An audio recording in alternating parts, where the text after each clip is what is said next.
Good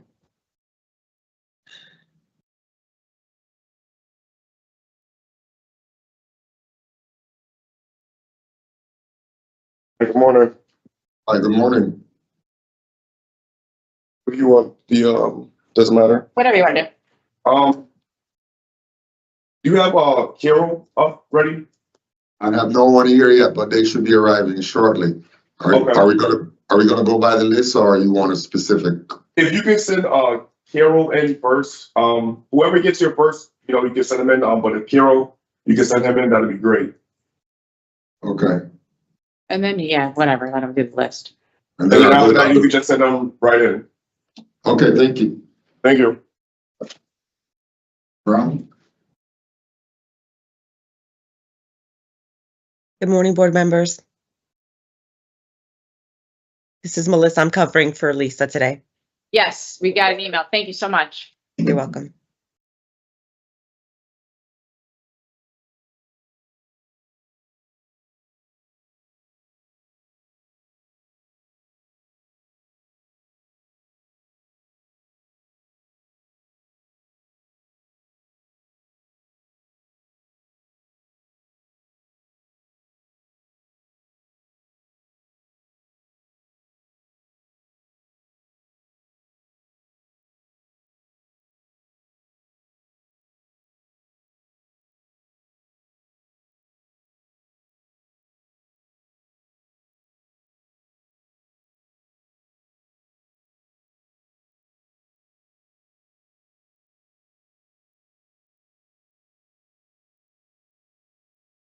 Good morning. My name is Paroles Williams. Today is Tuesday, November 26, 2024. And this is the case review for Ronald, Carlson, 405-912. Success special parole conditions. Present this morning, our chairperson, Zachary, board member, Mr. Cizauskas, and board member, Ms. Beery.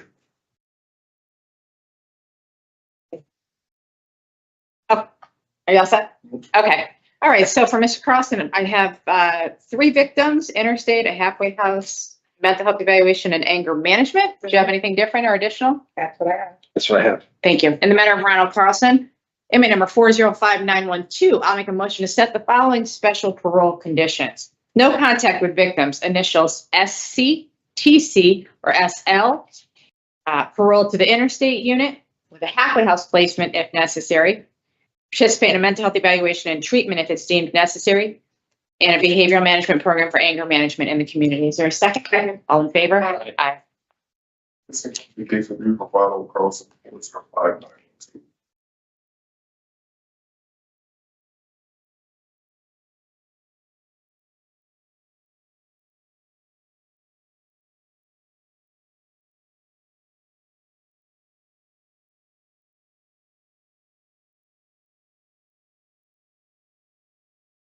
Good morning, my name is Officer Williams. Today is Tuesday, November 26, 2024. This is the case review for 387-174 success special parole conditions. Present this morning, our chairperson, Ms. Zachary, board member, Mr. Cizauskas, and board member, Ms. Beery. Thank you. Do we have anything other than a halfway house? I don't. Thank you. In the matter of Christopher Farley, 387-174, I'll move to set the following special parole condition. Halfway house placement. Is there a second? Second. All in favor? Aye. This includes a case review for Christopher Farley, 387-174. Excuse me.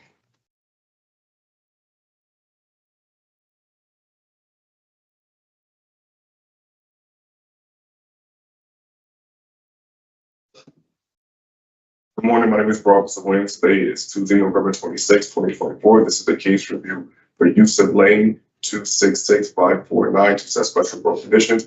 Present this morning, our chairperson, Ms. Zachary, board member, Mr. Cizauskas, and board member, Ms. Carroll. Thank you. Okay, so I have co-defendants, a victim, domestic violence programming, mental health evaluation, and treatment deemed necessary. Anything further? I have. And also a no driving condition. He has a sponsor. What's the no driving for? Did you have no driving? I did not have no driving, but I did have the halfway house if needed just because of the length of time that we're. This is going to be a while. I don't know if that sponsor is going to be available.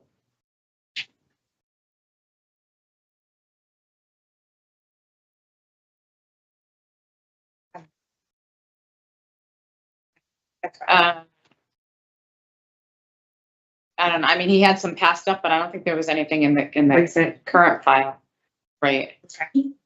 And halfway house, I mean, I don't generally do it in the event that they may need it, they bring it back for a case review, right? All right, in the matter of Yusef Lang, inmate number 266549, I'll move to set the following special parole conditions.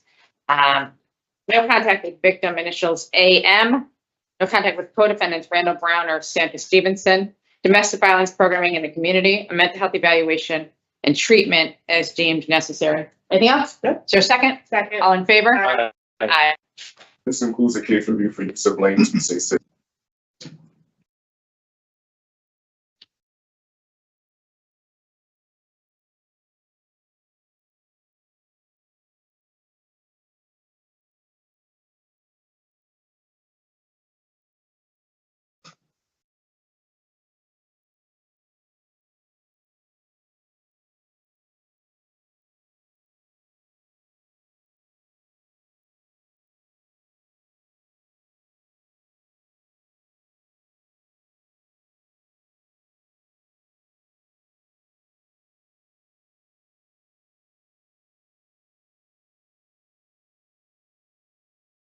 Good morning, my name is Paroles Williams. Today is Tuesday, November 26, 2024. And this is the hearing of the Connecticut Board of Parties and Parole.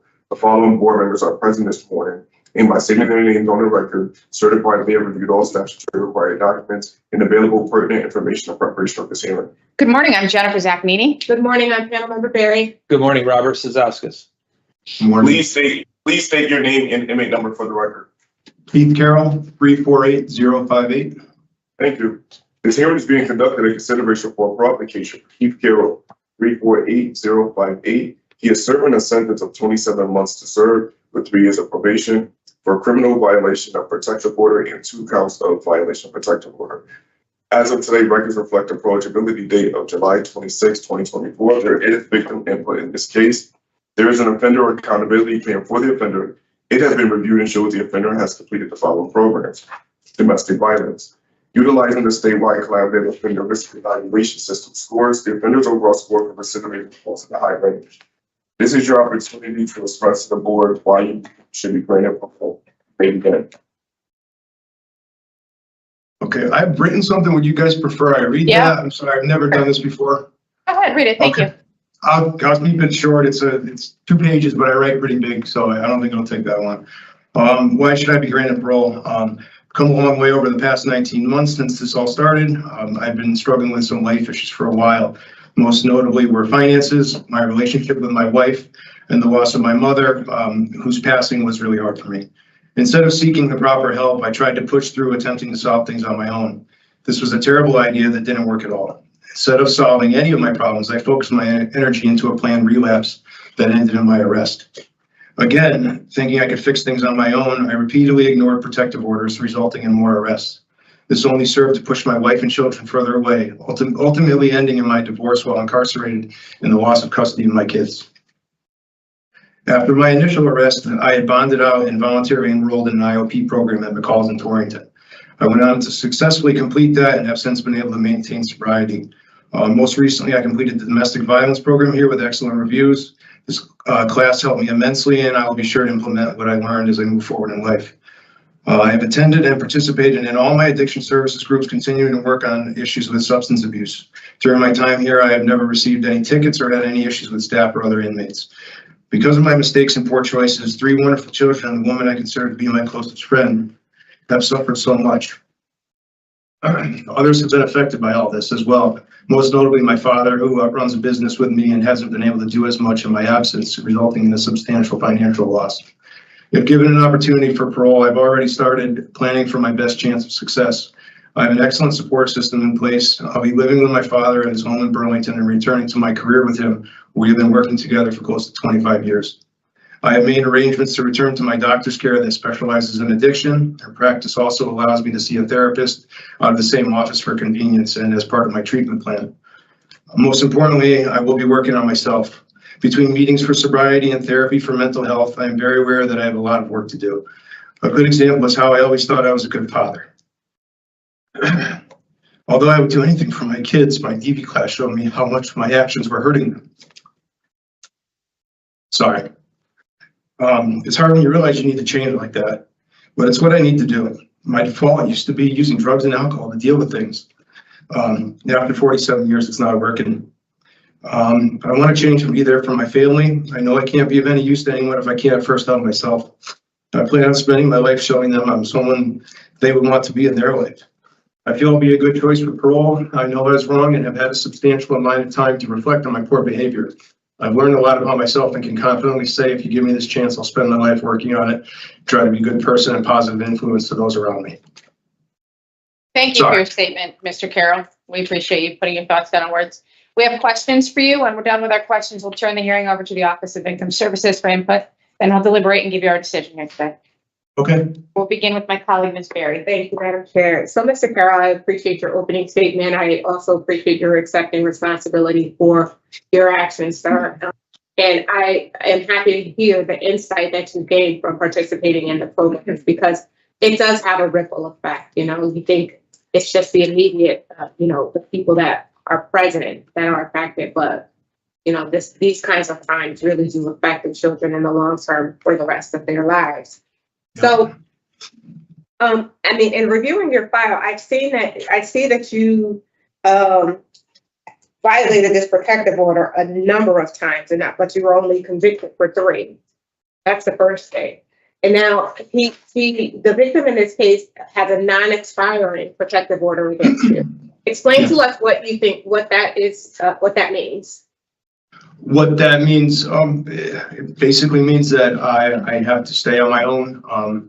I have to stay away from her. I can't try to fix things on my own anymore. I tried to do that, and I realized that things have gone so far that it's out of my control. And I can only just take care of myself and just try to keep a positive attitude and just respect her wishes. But okay, again, with the protective order, we're going back to that. What does that mean for you? What does mean? that? What does it mean? It means I need to stay away. Right. That means no telephone calls. No contact, no email, letters, no electronic. Driving by her house. No. Correct. trying I'm to sorry. I contact- misunderstood your question. I'm sorry. But no, yeah, I totally understand. It's nothing. No contact. No email. No electronic. No driving by. No within X amount of yards. Of course. Or you will come back to prison. I heard you talking about your children. Yes. What happens if your children decide that they really don't want anything to do with you because of this? It's something that I need to deal with. It's my problem, not theirs. I can't force myself on them.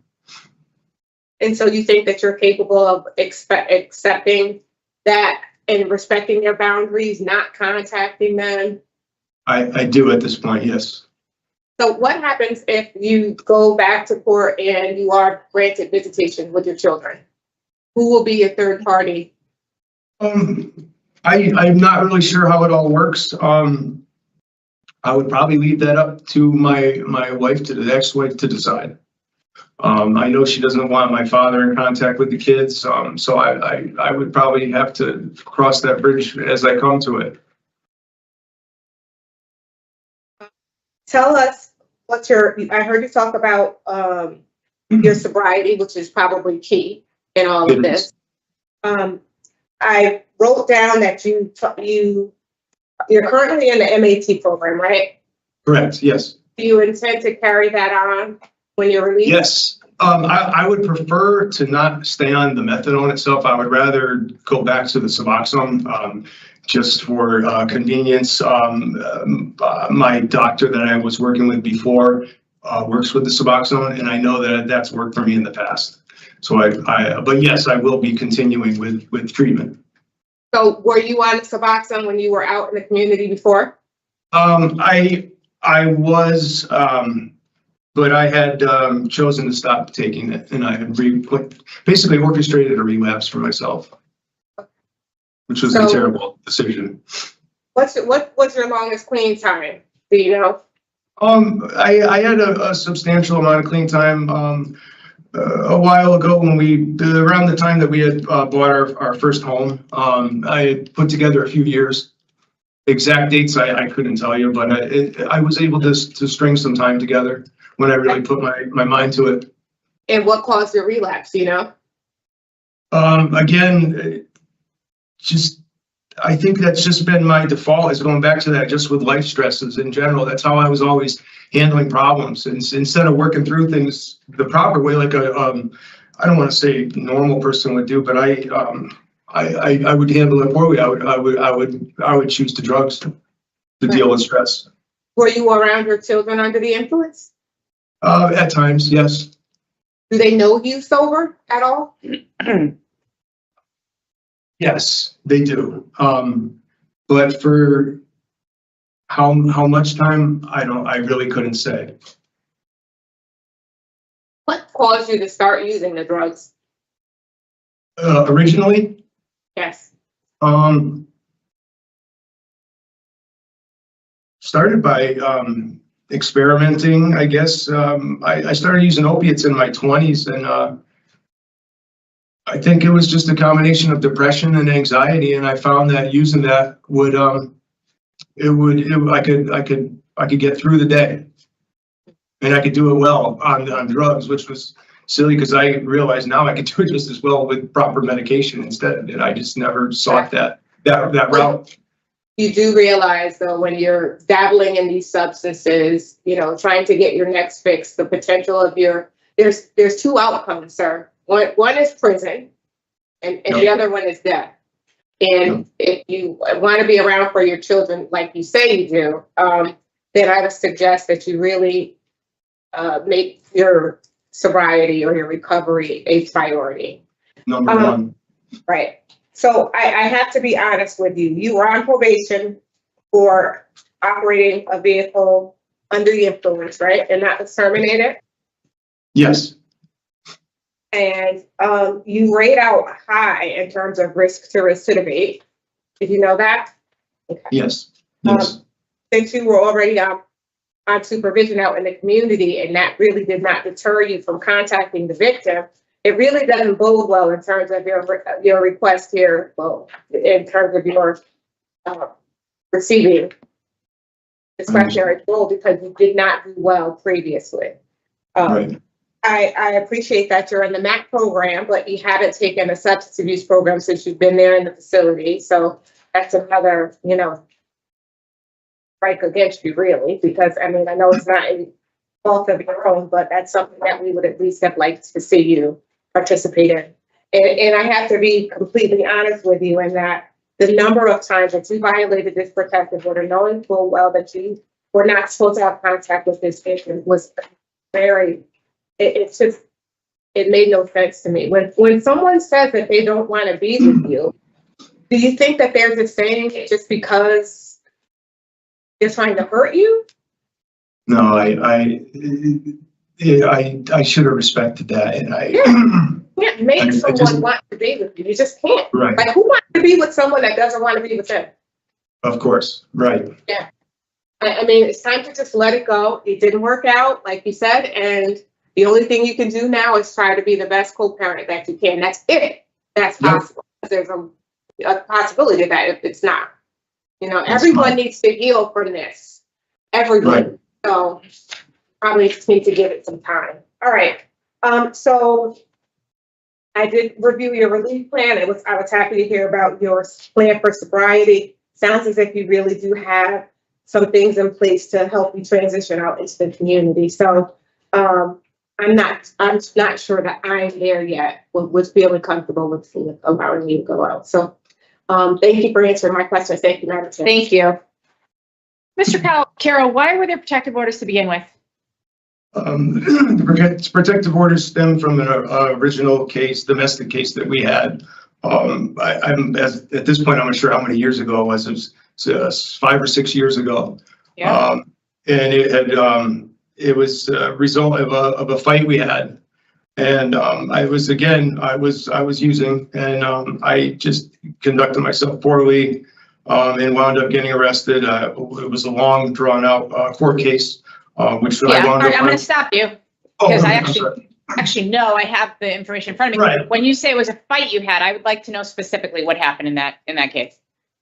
Specifically, I remember I had come home, from work and we had gotten in an argument, about, I can't even remember, but I freaked out and, I had grabbed Jessica, I pushed her, I had, the kids were home at the time. I behaved so poorly. I grabbed her, I pushed her down. I had a knife at one point, and I was threatening her and threatening myself, about getting in trouble. I was so scared and it was just not thinking clearly. And I just, she ended up calling, she had to call the police on me. I was out of my mind. I was just gone.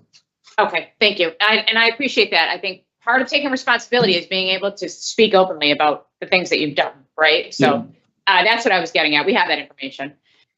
I can certainly appreciate, Mr. Carroll, you, after 15 years of marriage, having a difficult time getting over it, right? And wanting to be around your kids. But you really do have to, follow the law, most importantly, or you end up here and you're no good to anybody. No, useless. You got no disciplinary report, so it's good to see that you have, your behavior's been good while you're incarcerated. I know you did complete an intensive outpatient program prior to coming in. How long was that program? It was 26 sessions. And you 3 went hours, how many 3 times a week? hours, Yeah. 3 hours, 3 times a week. 3 hours, 3 times a week, 27 sessions. Okay. What, 27, I'm sorry. Okay. How long after you completed the program did you start your sentence? I wound up arrested again and I didn't come back up. So it'll probably be a month later I wound up in jail. A month. In So Haven. between the time you finished the intensive outpatient program and your incarceration, were you able to remain sober? Yeah, I was, yes. Okay. So you stayed clean. So the program benefited you, obviously. It did. Yeah. Okay. What are your plans for remaining sober outside of the medication? Outside medication, therapy is my number one thing.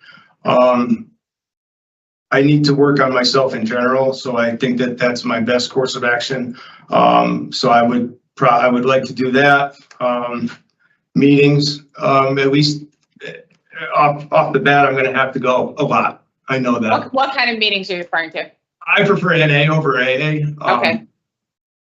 So you've done NA meetings in the past? Yep. Okay. Did you have a sponsor? I did at one point, and right now I have no one. Okay. I have someone that would be willing, but I haven't really spoken to them about it. All right. It's sorry unfortunate. I know you refused the Tier 4 program and I read your reasoning, but I mean, it's a really good program. It's unfortunate you weren't able to do that during your incarceration. Did you do a domestic violence program in the community? I have in the past, yes. How many times? Once. Okay. So after the last case that you had? Yeah, yes. All right. Well, we did receive support letters from your family, your friends, previous clients. I understand you have a job waiting with your father. You got an excellent evaluation from the domestic violence program. So tell me one tool you learned, something you learned that you'll utilize in the community from that program. One tool I utilize, I would have to say just being able to reflect on myself and be able to take a break before I speak. I would always lash out before taking a little time out to. I need to take time to put my thoughts together before speaking. Okay. All right. Thank you for speaking with me, Mr. Cizauskas. Thank you. I don't have any further questions. Thank you. So at this time, we're going to turn the hearing over to the Office of Victim Services. We'll ask that you don't interrupt, please. Ms. Okay. Jesus, thank you for joining us. Good morning, board members. I do have the victim via Teams. This is your opportunity to express to the board your wishes and your concerns. I am to remind you that you are to address the panel members only, and you may begin by unmuting your microphone.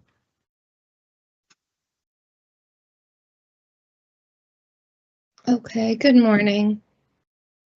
I'm going to kind of just be brief here, if that's okay.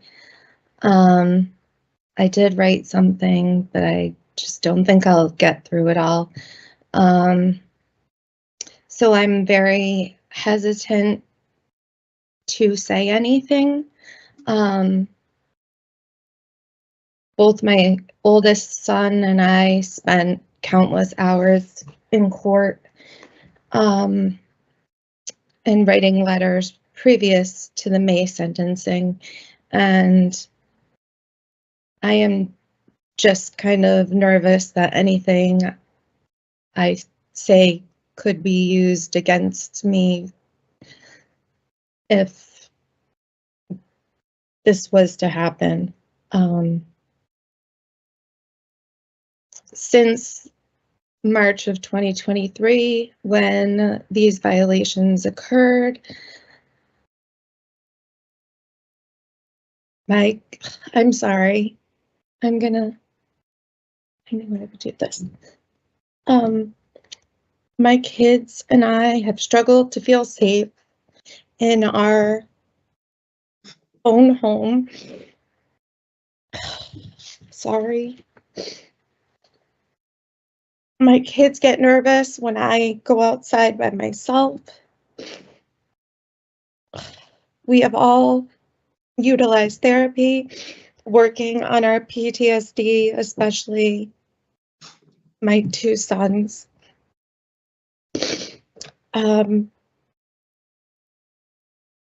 The kids basically can't go to sleep at night without making sure the cameras are on and the doors are locked.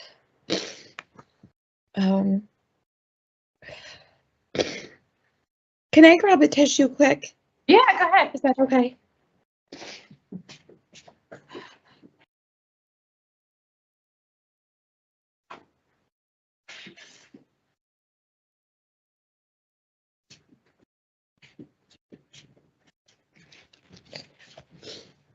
Okay, sorry.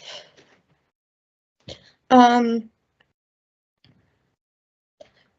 was somehow able to finish nursing school and complete my nursing license during this whole ordeal. And however, we are still in the house that is owned by both of us, but the mortgage is not in my name. So the kids are going to have to deal with leaving the district, and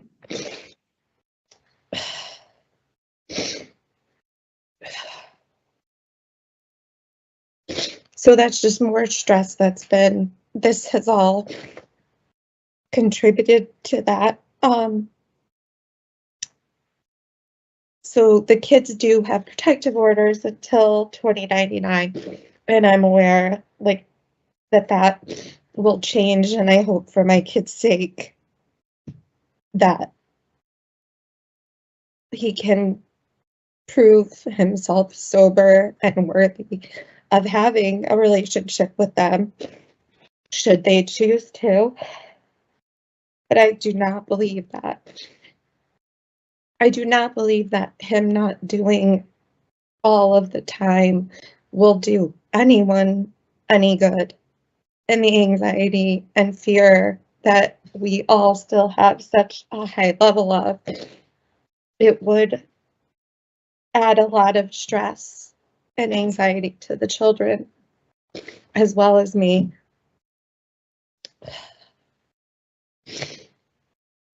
As I told the judge, we just want to move on and be given the chance to do so.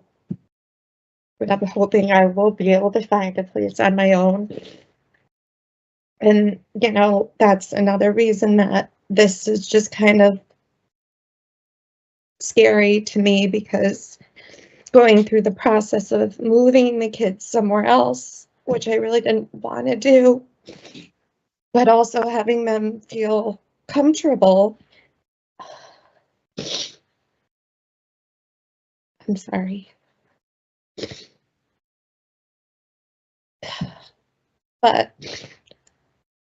I want them to have a chance to move on And I am worried, even with him in jail, I have said that his father has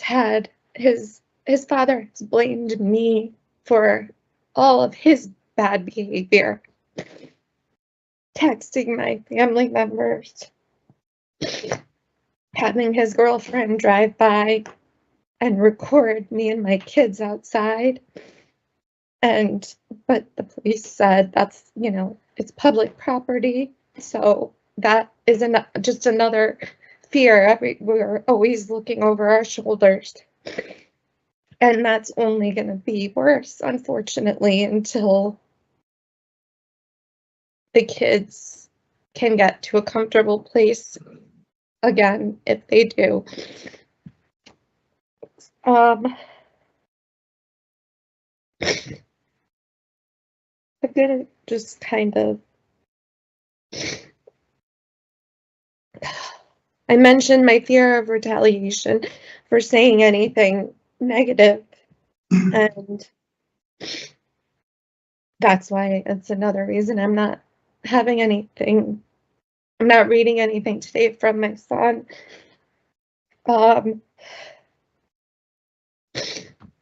My children often ask me, what does it take for anyone to actually get in trouble? Because they've seen so many things and they just can't understand how it's acceptable. I'm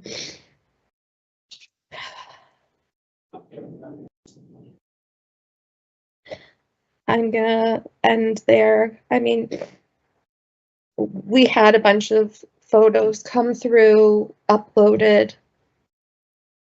From an iPad. It was in our house, and a bunch of photos he was taking up. His father showed up when he was out.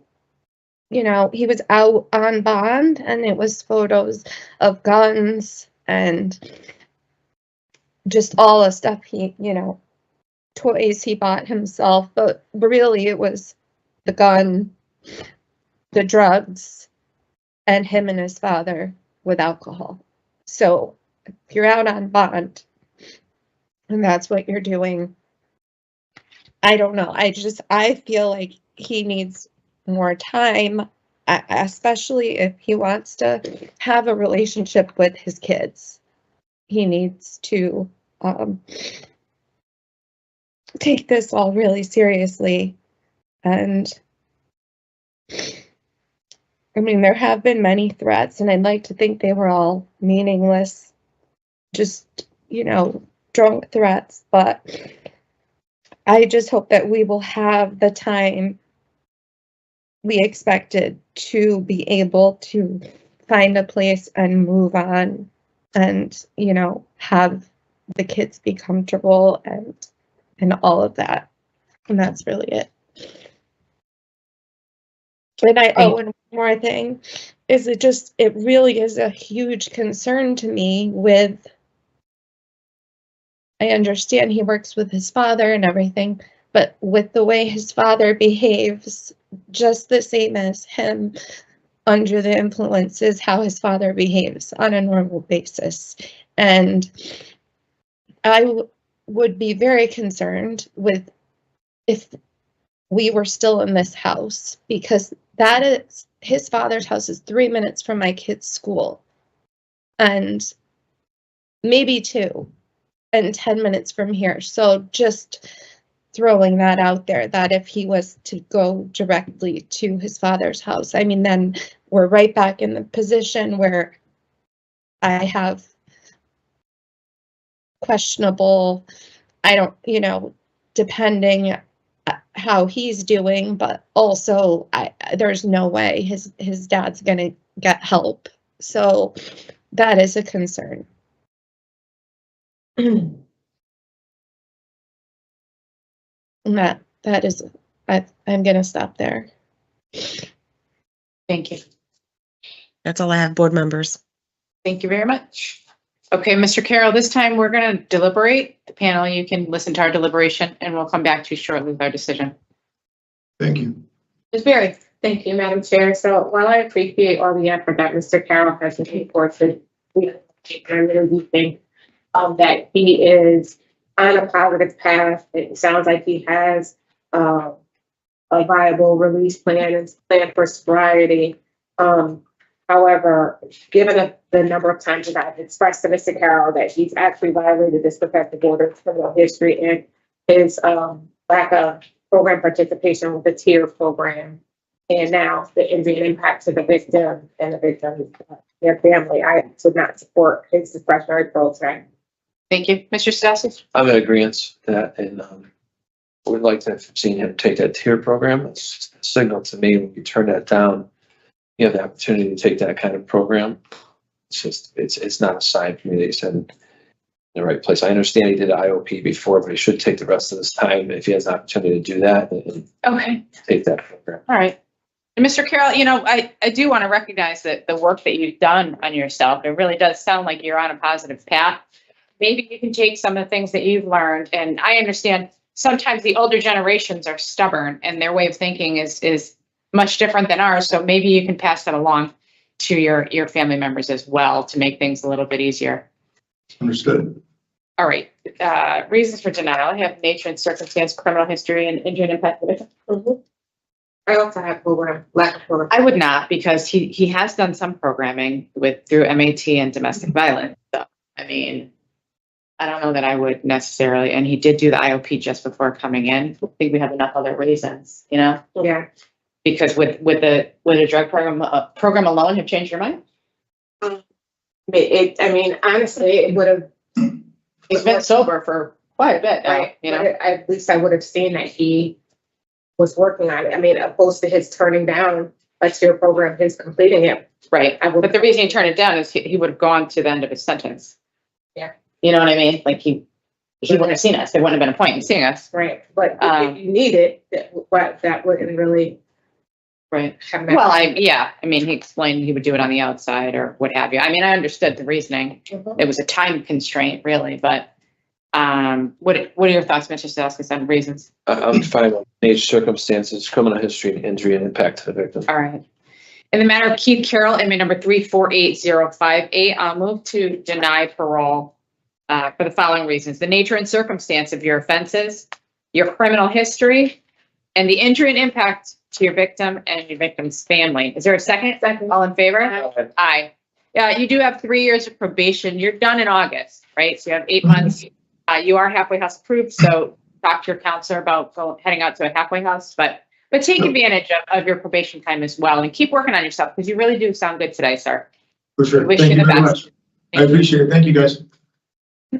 That's All set, right? I can leave now? I just want to make sure. Thank you. Keith Carroll, 348058. Thank you. Thank you, board members.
Good morning, my name is Officer Williams. Today is Tuesday, November 26, 2024, and this is a hearing of the Connecticut Board of Pardons and Parole. The following board members are present this morning, and by stating their names on the record, certify they have reviewed all statutory required documents and available pertinent information in preparation of this hearing. Good morning, sir. I'm Jennifer Zaccanini. Good morning, I'm Jennifer Bailey. Good morning, Robert Cizauskas. Please state your name and inmate number for the record. Alex Hart, MA number 418924. This hearing is being conducted for a parole application. Alex Hart, 418924. He is serving a sentence of 8 years executed suspended after 40 years and 3 years of probation for possession with intent, criminal possession of a firearm, illegal possession of a weapon in a motor vehicle, criminal history of 4th degree, and junkies. As of today, records reflect a parole eligibility date of November 6, 2024. There is no victim input in this case. There is an offender accountability plan for the offender. It has been reviewed and shows the offender has not completed any program for the OAP. Utilizing the statewide collaborative offender risk evaluation system scores, the offender's overall score for recidivism falls in the high range. This is your opportunity to express to the board why you believe you should be granted parole. You may begin. I have a letter that I want to read, if that's okay with everybody. It is. Go ahead. First and foremost, I would like to say thank you for allowing me to be here and giving me the chance to possibly be granted parole. I want you all to know that I take full responsibility for my actions, and in no way am I denying guilt or participation in the crimes I've committed. I also want to extend a sincere apology to my community, family, and anyone who felt the impact of my wrongdoings. As someone who comes from a well-respected Christian family, I am deeply ashamed. During my incarceration, I completely reevaluated my lifestyle and way of thinking. I woke up and realized that the path that I was on is destructive. I finally became aware of the harm I was doing to myself and others and made the conscious decision to turn my life around. I quickly began to take full advantage of available programs such as Tier 2. In this program, I learned about triggers, which are people, places, and things that can trigger old habits of addiction. I also completed the domestic violence program, which taught me that domestic violence not only affects the victim, but can also have a direct effect on other people in the household, such as children and family. I can honestly say that these programs helped me tremendously. I was also elected to become a member of the Second Chance Alliance, where I was an active participant in other programs such as Silent Sons and Rage. Regularly attending these programs and maintaining a job within the facility taught me discipline and allowed me to satisfy all requirements on my OAP. Currently, I am an outside clearance worker, and I'm also a part of the next group of participants for the CDL program. While incarcerated, I learned that in order to succeed, you have to have a plan. So I created a short list of goals I want to accomplish upon my release. The first goal I want to accomplish is to gain and maintain employment. Thankfully, I've been offered a job position with a previous employer at the Connecticut Carpenters Union. The second goal I want to accomplish is to continue my education through college courses. And my third but not final goal is to complete any time I have left on parole or probation. I believe setting and achieving these goals will help me make a smooth transition back into society and increase my chances of success. I also chose to relocate to Hamden, Connecticut, which will offer me a fresh start away from old people, places, and things. With new surroundings and a strong support system, I'm confident that I can become a productive member of society. Before my incarceration, I can honestly admit that I was on a downward spiral, but now I can say I truly took the necessary steps to become a better version of myself. Once again, I would like to say thank you for this opportunity, and if I'm given this chance, you will not be let down. Thank you. Okay, Mr. Hart, thank you for your statement. We have questions for you. When we're done, we'll deliberate and give you our decision. Okay. All right, so let's talk about your offense first and foremost, because you were on probation for similar behaviors, right? So I understand your explanation, although you take full responsibility, was that you gave a friend a ride and he had a gun. So it was not your gun?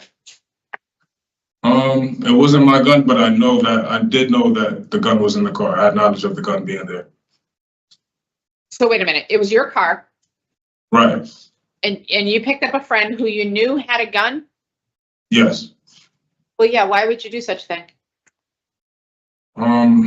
Honestly, I wasn't thinking clearly. I don't have an excuse as to why I picked him up. The previous offenses for which you were on probation, how much time did you do? For the previous cases? Yeah. I did a little over 10 months of my previous incarceration. Okay. The one before that one, I think I did about 7 months.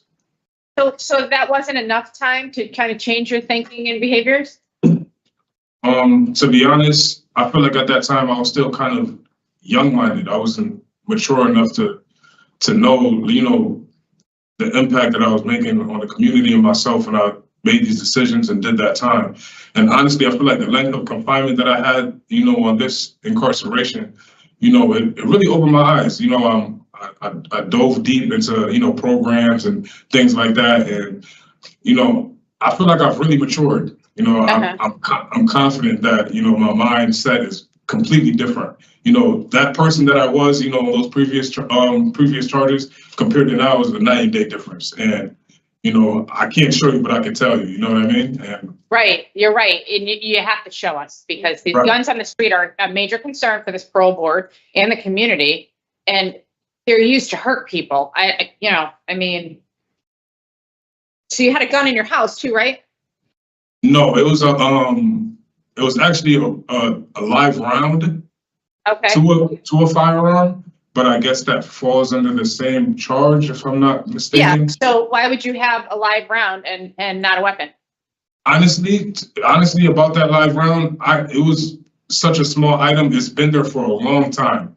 It was there before I even went to jail on my previous offense, and I forgot all about it. And when my house was, you know, raided by the police, they found it. It was Okay. real old. And I honestly didn't even think it was something that could have, you know, landed me Yeah. another firearm charge. But now I know. Now I know. Now you know. Your explanation for the domestic offense was that you hit your girlfriend back. That's a pretty sorry explanation, right? So basically, you were asked about the case where you got into a fight with your girlfriend, right? You're asked why, and you said you hit her back. Well, that's not it. Come on. Right. We don't do that. If a child hits you, you're going to punch them in the face Oh no. or kick of course them? not. No, of course not. Right. Right. So what happened? How'd you lose control? We were both under the influence of alcohol that night. Yeah. I think it was a mix of emotions and, you know, the alcoholic beverages that I consumed that night. And that's another scenario where I'm not giving an excuse for myself. You know, like you said, it's unacceptable. But I feel like What'd you do? Tell us what you did. Oh, so she took a swing at me and she like hit me on my neck and then I pushed her. And that's how that happened. Okay. Did you kick her while she was on the ground? No, So how could you have handled that situation differently? I could have just walked away as soon as we started arguing, and I could have stopped drinking when I knew I was, you know, that drunk. You know what I mean? Was alcohol a problem for you? No. It just so You just happened drank that, too much that night? yeah, that night I was pretty intoxicated. What about marijuana? I used marijuana daily when I was home when I was free. Yeah. Do you think that has any effect on your thinking? At the time it did. Yeah, it did. I think, to be honest, I think marijuana, in my personal opinion, it makes me lazy, procrastinate. And when I was using it, it was kind of like to numb the fact that I was going through, you know, going to court and stuff like that. I was kind of like using it to hide from my problems, to be honest. Yeah.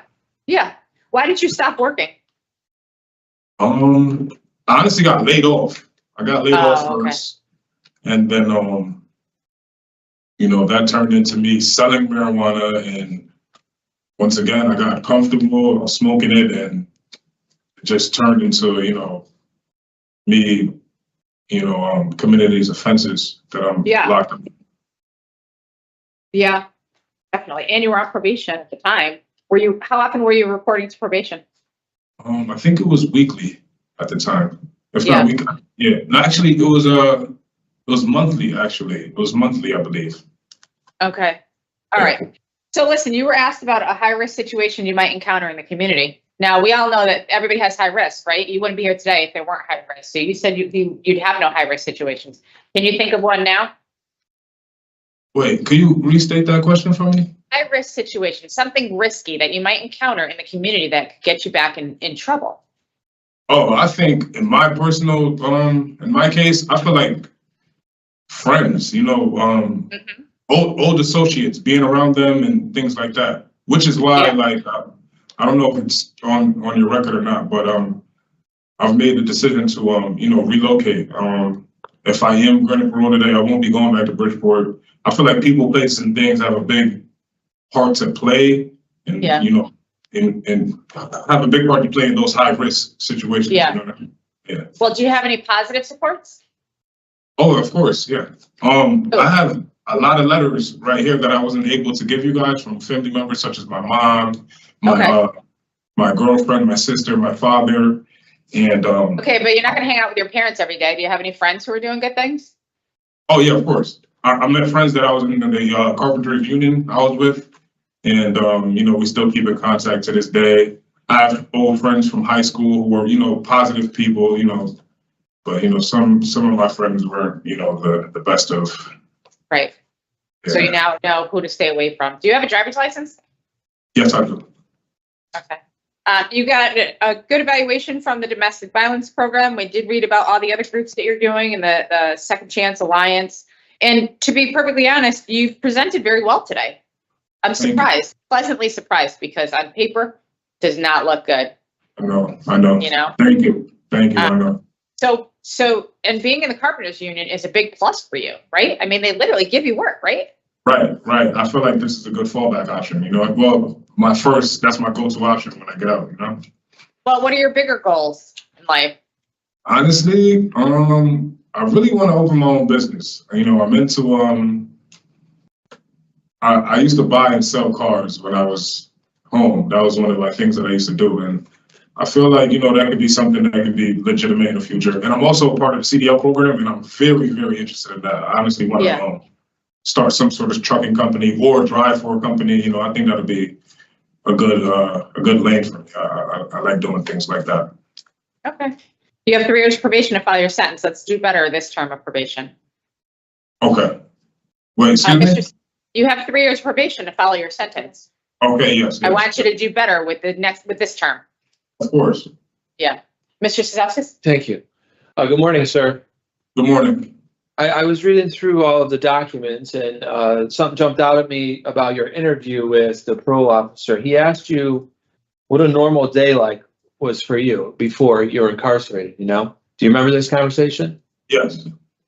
So you said, I wake up, go smoke weed, and just chill. Right. When I'm home, I carry a gun on me 4 out of the 7 days a week. Right. So you've been incarcerated for a little bit now.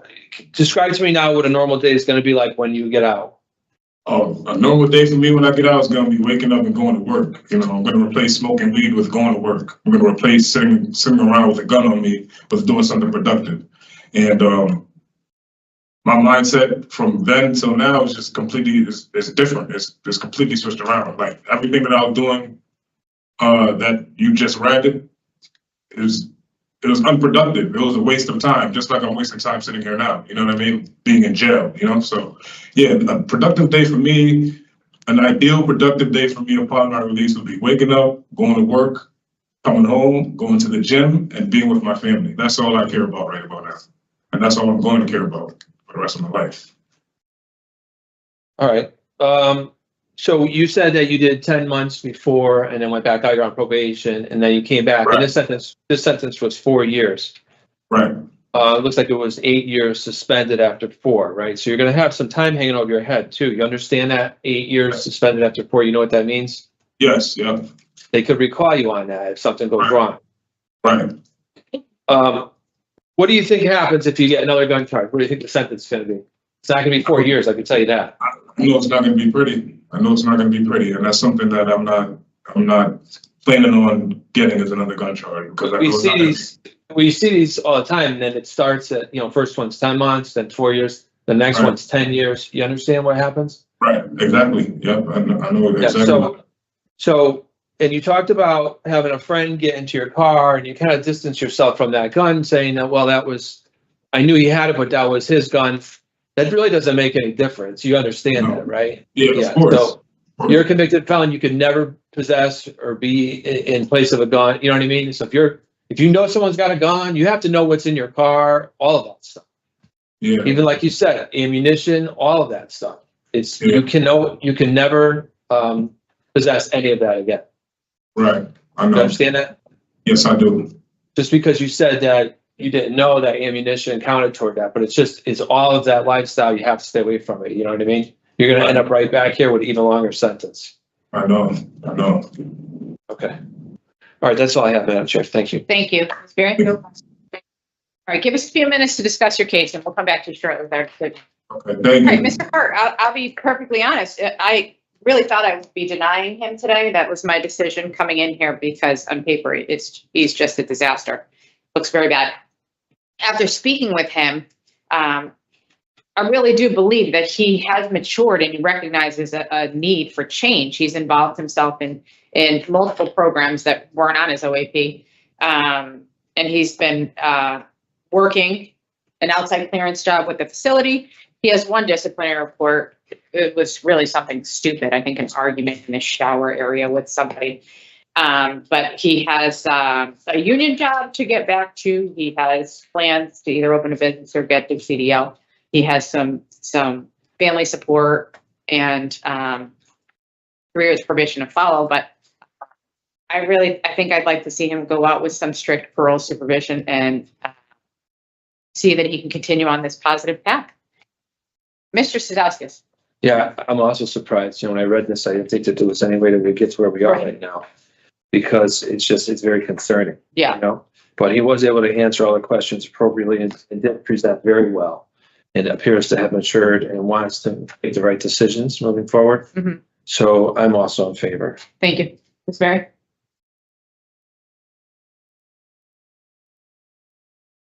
I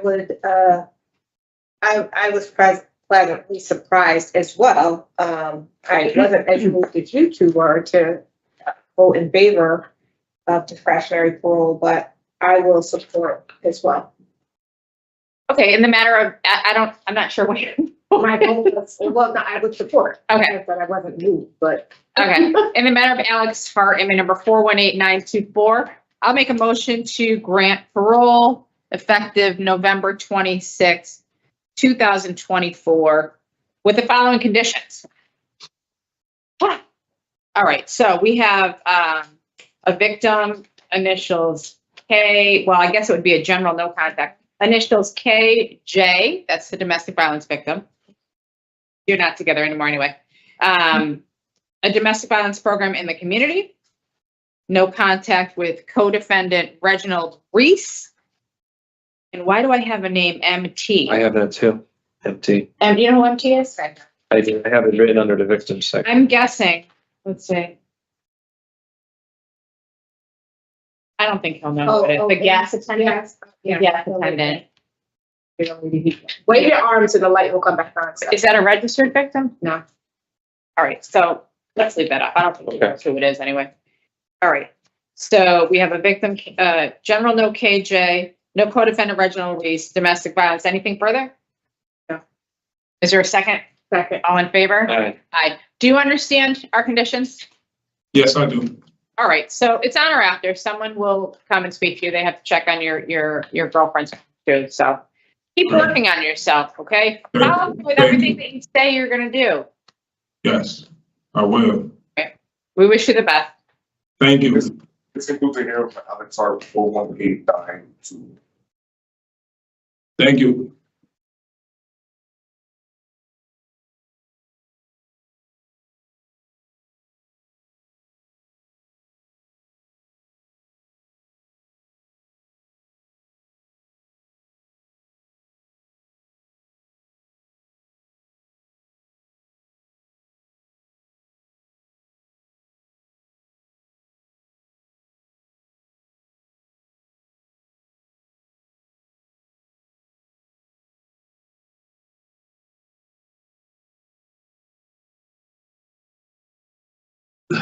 Good morning.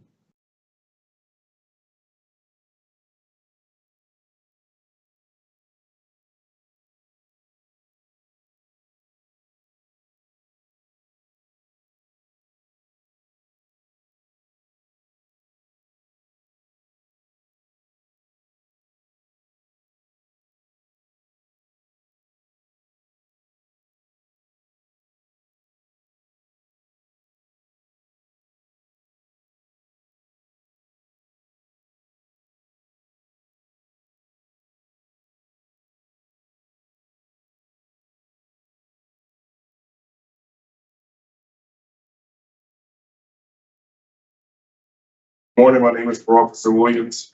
Today is Tuesday, November 26, 2024, and this is the hearing of the Connecticut Board of Pardons and Paroles. The following board members are present this morning, and by stating their names on the record, certify they reviewed all statutory required documents and available pertinent information in preparation of this hearing. Good morning, sir. I'm Jennifer Zaccanini. Panel Member Barry, good morning. Good morning, Robert Cizauskas. Good morning. Please state your name and INMATE number for the record. Justin Serrano, 42-1811. Thank you. This hearing is being conducted in consideration for a parole application for Justin Serrano, 421-811. He is serving a sentence of 4 years flat for larceny second degree, 2 counts of larceny third degree, 3 counts of conspiracy to murder third degree, and criminal mischief first degree. As of today, records reflect a parole eligibility date of October 23rd, 2024. There is no victim input in this case. There is an offender accountability plan for the offender. It has been reviewed and shows the offender has completed the following program. Good intention, bad choices. Utilizing the statewide collaborative offender risk evaluation system scores, the offender's overall score for consideration falls in the high range. This is your opportunity to express to the board why you think you should be granted parole. You may begin. All right, you're up, sir. Did you want to give a statement about why you should be granted parole? Can you hear me? Yeah, I do. I'm sorry. It's echoing here. I did write something of what I wanted to read, but I feel like I'd rather tell you guys because me reading this and my anxiety's at 100 right now. Okay. I feel like if I could answer that question later, if it's possible, because I have a lot of anxiety right now. My heart rate's at 1 million. So I'm not sure if I'll speak too fast and my ADHD will kick in and I'll probably just be all over the place. So if it's possible. Yeah, I'm sure that whatever you're going to read is going to answer our question. Oh, yeah. Oh, you didn't want to read it later. You don't want to read. I mean, you didn't want to read it now. You don't want to read the statement now? Yeah, if I could read it later, because Do you want us to ask questions first? Yes, please, if you don't mind. Got it. All right. Do you need a minute? If you need a minute, you can, we can take a little break. No, Yeah. I've already answered questions. I just me reading this right now, anxiety's Understood. Yeah. Okay. I missed that. All right. We'll start with our questions then. Okay. Mr. Cizauskas is going to ask you some questions. Good morning, sir. Good morning. Okay. I read through your interview with the parole officer that leading up to this and all of the documents that we had involved. And, you seem to minimize your involvement in a lot of this by saying that you didn't ask any questions and that you weren't the one stealing the cars. You realize they wouldn't have been stealing the cars if you weren't buying them from them. You know what I'm saying? Do you understand your involvement in this? Yeah, I definitely do understand whether, my involvement is being in the presence of that type of people. So, I had choices not to be there or purchase those vehicles, knowing that it'll lead me into the predicament now. So, You said you didn't ask any questions. I mean, you must have known they were stolen. Why wouldn't you ask questions about? You were running a garage, right? And this is what your passion is. You like to work on cars and do repairs, right? So why would you risk all of that and not ask questions of what was going on? It had to be obvious to you what was happening. Yeah. To be honest, I was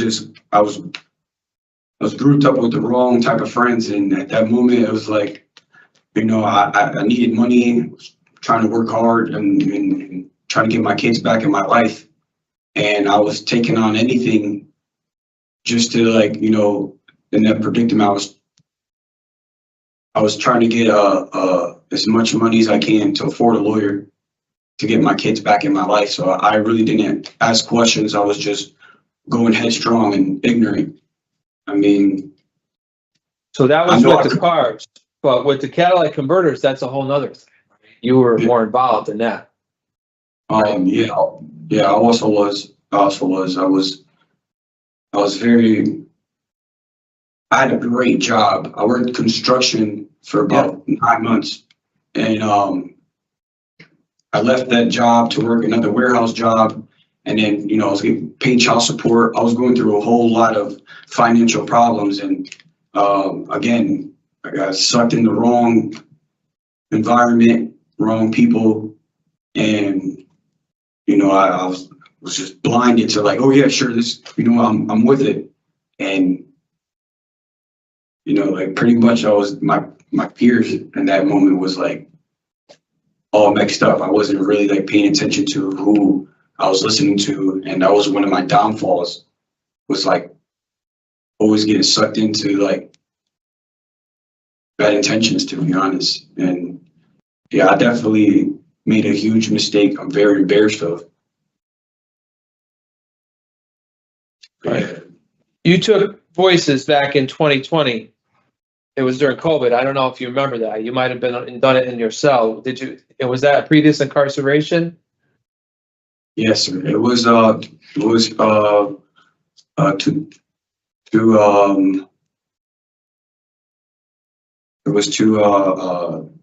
larceny. Yeah. Do you remember what you didn't have the actual class though? You were probably in your cell. Were you doing like worksheets? Do you remember? Yes, sir. Because that Voices program, it's on your OAP now, but you haven't taken it yet. Voices. I didn't get my OAP. I asked the counselor before I came here today if I can get my C7. I completed the good intentions and bad choices. They never gave me the voice program, and I offered. And I mean, I'm pretty sure you guys understand how the waiting list and everything goes. I've been trying to get into everything.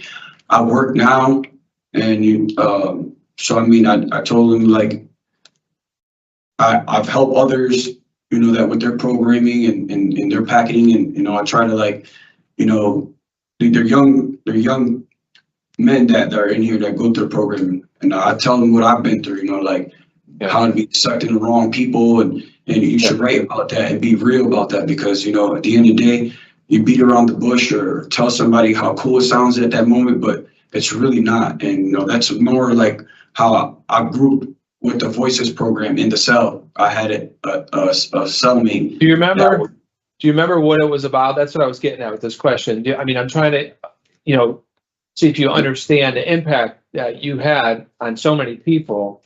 Yes. With those catalytic converters. This is a big problem in this area, and where, we're talking about school buses and other vehicles, and disrupts, besides the monetary cost that it costs all the companies and insurance companies and all of our car insurance, it disrupts school schedules. I mean, thousands of people affected by such a minor cutting off a part of a car. Do you understand? That's what I'm saying about the Voices program.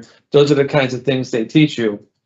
I know you didn't have the regular full program because it was during COVID. They probably did like worksheets in your cell with your cellmate. Yeah. So, I mean, do you understand the ripple effect and the impact? How do you think you impacted people by stealing all those catalytic converters? Severely within the community that I affected. I mean, probably I know I took mothers that were working hard that probably couldn't bring their children to school and depended on the school bus to bring their children to school at a certain time. Like I said, I'm embarrassed and speaking about it. It's just playing in my head how ignorant it was, and just for a buck to save my own self, it wasn't even. It should have never been in my mind to say, yeah, this was a cool thing to do for a quick buck. It wasn't. It should have been, because I have nieces and nephews myself that I'm not ignorant of, like to understand that, wow, my own sister and brother that have children, that now I have to go bring their children to school and go work late, and that's my fault, and that's what I'm saying. What about your kids? Are they old enough to take buses? You talked about wanting to have your kids. Do they have to take a school bus? This is tough. I'm currently, I haven't spoke to my sons in about 6 years, and I'm pretty sure they probably do take a school bus, but they're in California, so I read that. I don't know. But my point is that you understand it could affect, your kids, your family's kids. It's just, Yes. it causes all kinds of victims, like a lot of people. And I don't, maybe you didn't realize it at the time. I'm trying to understand why you would, do something like that, and it causes such a disruption, Yeah, like I said, like not even only thinking about it now, playing it back when actually I got arrested that day, I was more embarrassed, like, oh my goodness, like I am a grown man, running around at night to cut catalytic converters to make myself a living while I'm taking people out of their living and their children's from, like, it definitely impacted me a whole bunch. Like, it makes me see, like, it's beyond of a bad person. It's just like, this is a person affected, but I mean, the only thing I can do now is just, look forward and try to give back in any area I can, showing that, instead of saying, oh yeah, give back to the community by helping to work out in the right cars or any type of situation like that. My vision now is just, take people out that I hear, oh man, I'm gonna do this, man. You don't have to do that, man. Look what I fell through. Like a lot of teenagers that probably looked up to me and heard all the things I've done. All I can do now is if I see them and hey man, listen, you don't have to do this. You don't have to do any of that. There's a whole nother way you can, get money the right way, whether if it's cutting grass or washing side. She was like, I want to give back the right way. And I know from my area where I can understand where these kids seem to be like, oh yes, I know Mr. Serrano, this and that, he was this. And you could ask him, if they ask me, I point him in the right direction. This is what a little bit I learned on Voices, like how would I change myself? And I wrote down and I told myself the same things, like, man, if I knew all those kids that I knew now that are growing up and they're now doing it, and now that I see them in jail, that I've been in for so long, that I've seen them, like, man, I wish I could have told you, like, that was just the dumbest mistake I did. That's how I want to give back now. Like all the kids I see out there that are still committing crimes, like, and they see me coming home, if I do get the chance and be granted parole, I'll let them know, like, man, listen, we don't have to do it this way. If you need help, I can help you. If I can, we can work on a car together. I can help you get a little bit of money this way. Or if you want to cut grass or whatever it is, that we can do a different way instead of using that route, because that route, there's only consequences. That's what I understand, and I appreciate that. I think you should give back and advocate for other people in your community to not follow the road that you took. You understand? Yeah. I want to move on to this disciplinary reports. I mean, sometimes disciplinary reports will get in the way of your programming. Do you understand that? Yes. You don't get moved up on the list to get programs when you have a lot of problems, So it looks like your last one was in May of 2024 for security tampering. Do you remember what that was about? Yes, that security tampering. On Mother's Day, I made a call to my mother, and she was at a Mother's Day grill out, and I said Happy Mother's Day to her. She said, your sister is right here. You want to say Happy Mother's Day to her? And at my mind right there was like, it's a Mother's Day. My sister, cool. All you guys are together. I didn't know that that's part of a three-way call. And I mean, I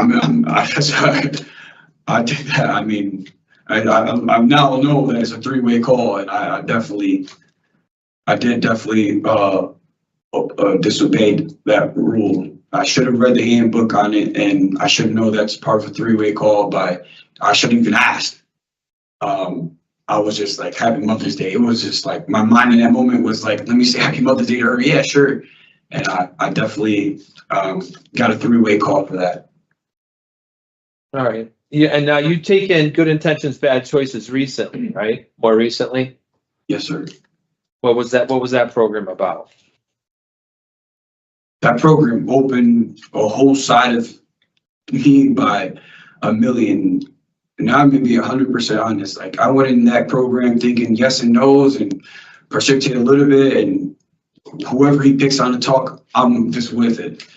But to hear other men in there, like in my predicament, same predicament, even the same charges, and hearing them like they pleading their case without having to feel no, like, oh, I'm embarrassed too by even speaking of it. I was like, you know what? Let me let me say my part and see how I feel. I mean, it changed me a lot, not only because I was actually in a group this time where I was talking with others and sharing our stories and how could we have did better, what should I did better, who I should hang out with, or understanding like, you know, my want and needs. It was more than that. It was more like I had actually had a point in my life where I said, if I would have been clean and been pardoned of all my charges, I'd actually serve for my country. Like I actually had Counselor Murphy try to see if I could get a recruiter. And if my charges were so severe, if I can actually, you know, join, because that would be like, for me, more than being rehabilitated in jail, that would be me like, you know, giving my second chance for my first impression to my community. Like, this is what I'll do for you guys. Like, that's how far I will go, not just for my children, not just for my family, for everybody, you know, that's how far I went. And he helped me and got me a recruiter, and they told me that I'd have to wait for a certain charge of sponge, and if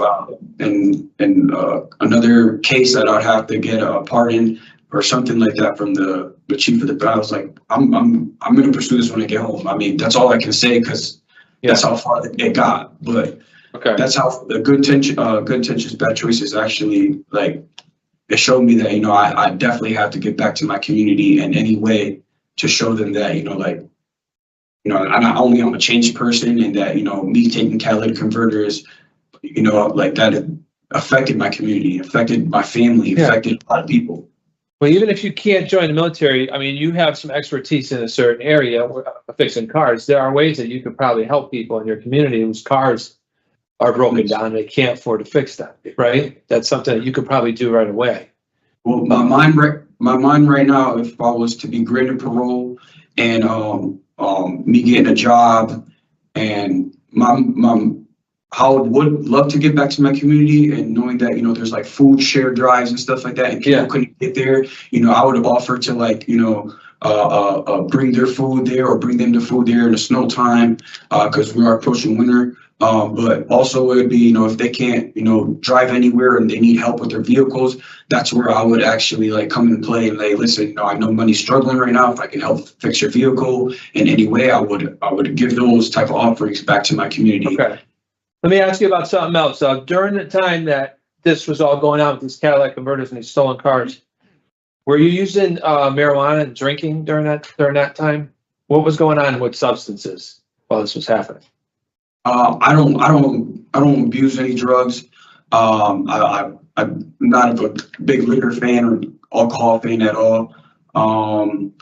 I occasionally smoked a cigarette, but nothing to a point where I buy a pack a day or anything like that. As for marijuana, I ate an edible here and there, like maybe once or two times a day, most max. But drugs was never like one of the like go-tos for me to like, you know, cope with any of my problems. It was never one of like my go-tos. Because you haven't completed an addiction services program yet, but it's listed on your OAP, you know? Also, so, I mean, I should have been prepared and brought. Yeah, they wouldn't. I should have brought the paper. I never. Sorry, I just figured I'd ask you about it. I wanted to understand if, you know, marijuana or these edibles or any of that was part of what was going on with these catalytic converters. But it wasn't. To be honest, I couldn't probably even afford to even have an addiction problem. So, I mean, everything I did was work, and child support took a lot, and to sustain my living of who I was staying with, helping out, paying rent a little bit, gas in the car, situations like that. I didn't even have money to even say I can use drugs. All right. What do you think might be a risky situation for you when you get out that could end you back up where you're at now in prison? How would you handle it? Yeah. I'm going to say, I'm sorry. Can you repeat that one more time? Yeah, I want you to think about a potential risky situation, right? For when you get out, that could end you back in trouble, back in prison. And you know how you would handle that if that happened, you know. So I understand. I mean, I'm not perfect or anything. I know I'm going to go through trials and tribulations. I go through trials and tribulations in here, And every day how I see it is, you know, if I put myself in that predicament, then I'm asking for it. Even if it comes my way, and how can I rebuttal it in a way that I can, you know, dilute it or just avoid or walk away. I mean, I've been looking at it this way. I got this far, and I've been sitting down too much, and I gotta stand up for myself right now. So letting anything get in my way as to bringing me back to my predicament right now, I wouldn't even approach it. I'd use So let me give you an example. So you open up your car shop again, and someone approaches you, one of your old friends, and says, "I got this car. Sounds sketchy, but they're going to sell it to you for cheap. You can use the parts, whatever." You know what I mean? What's your response to that? 100%. 100%. I tell them right off the back, if there's no clean paperwork or anything with this vehicle, I can't. I need you to just leave, because having it around me can even bring me back to jail. Actually, I mean, telling him, you know, whether if he's a good dude or not, just don't come back neither, because obviously you don't respect me enough to understand I just came out of jail. If he does or doesn't know, I'm not looking forward to come back here. So, I mean, that's as far as I can think of right now. But I know pushing somebody away that way and a demeanor of letting him know that I'm very serious, I wouldn't take no chances at all coming back to jail. So what's your release plan now? Where are you going to live and then work when you get out of your incarceration? So I have a sister that was just married the 11th this month. She's given me the opportunity to use her address to stay with her. Her fiance, her husband now, they're really good people. My sister completed her policeman explorers group. She's wanted to be a police officer. Her husband's going to end up going to the policeman academy. They gave me the opportunity to stay with them. And as for work, the construction company I used to work for, I worked for 9 months. He's given me opportunity as well. I got out and reached to him, and he said, "Hey man, if you get out, you're more than welcome to come back here." I didn't leave in bad terms or anything. Also, the warehouse I worked in Zoodles in Cheshire, also never left them with bad work report, if you want to say. I know I can get right back into there. I haven't called the HR, but that's would be my 9 to 5 job at the moment. Getting back to the warehouse where I can pull as many overtime hours as I can, and you know, try to afford my living, help out where I'm staying, and yeah, that's my plan for if I get released and granted parole. Okay. Thank you very much for talking to me, sir. That's all I have. I'm going to pass it on to my colleagues. Madam Chair. Chair. Thank you, Madam Chair. So, Mr. Serrano, you sound good here today. It sounds like you're definitely motivated to return to the community and do better than you were. I'm going to tell you right off the bat that you're going to be setting yourself up for failure. Yes. You return to the community and try to continue participating in this kind of behavior. Yes. You sound very smart. Being a mechanic, that's a very lucrative business. You know, and I don't see why you couldn't go and work at a car shop somewhere and earn a living. How much money did you make? Well, let me see. How much money did you save towards getting your children back in this whole scheme? I saved probably $1,100. Wow. And how much money did you make though? I made probably $2,600. Wait, from fixing stolen cars, you only made $2,600? Yes. Wow. I've went out and got for 2 nights that I only went out for $2,600, and I spent $1,300 staying in a hotel, because at that moment I wasn't staying with anybody, And then the rest I was holding and trying to see if I can sell my car and pretty Wow. much, to be honest, changing my life. I was trying to do the math to see how much money you made in comparison to the days in prison that you served. I think it far exceeds that $2,600, right? Yeah, I know it was. Yeah. It was and at that time. I mean, honestly, I didn't sell the catalytic converters. I didn't know where they were going. It wasn't part of me going out with them. I was just a driver, pretty much, and I drove to spots. And at the end of the night, they tell me, "I'll give you money tomorrow." I got paid $2,600 the next day, and I used $1,300 to stay in the hotel. And after that, Yeah, I heard what you said. I'm just like, but you know, this whole thing that you guys were doing, fixing up the stolen cars and selling them, that included in this. You only made $2,600.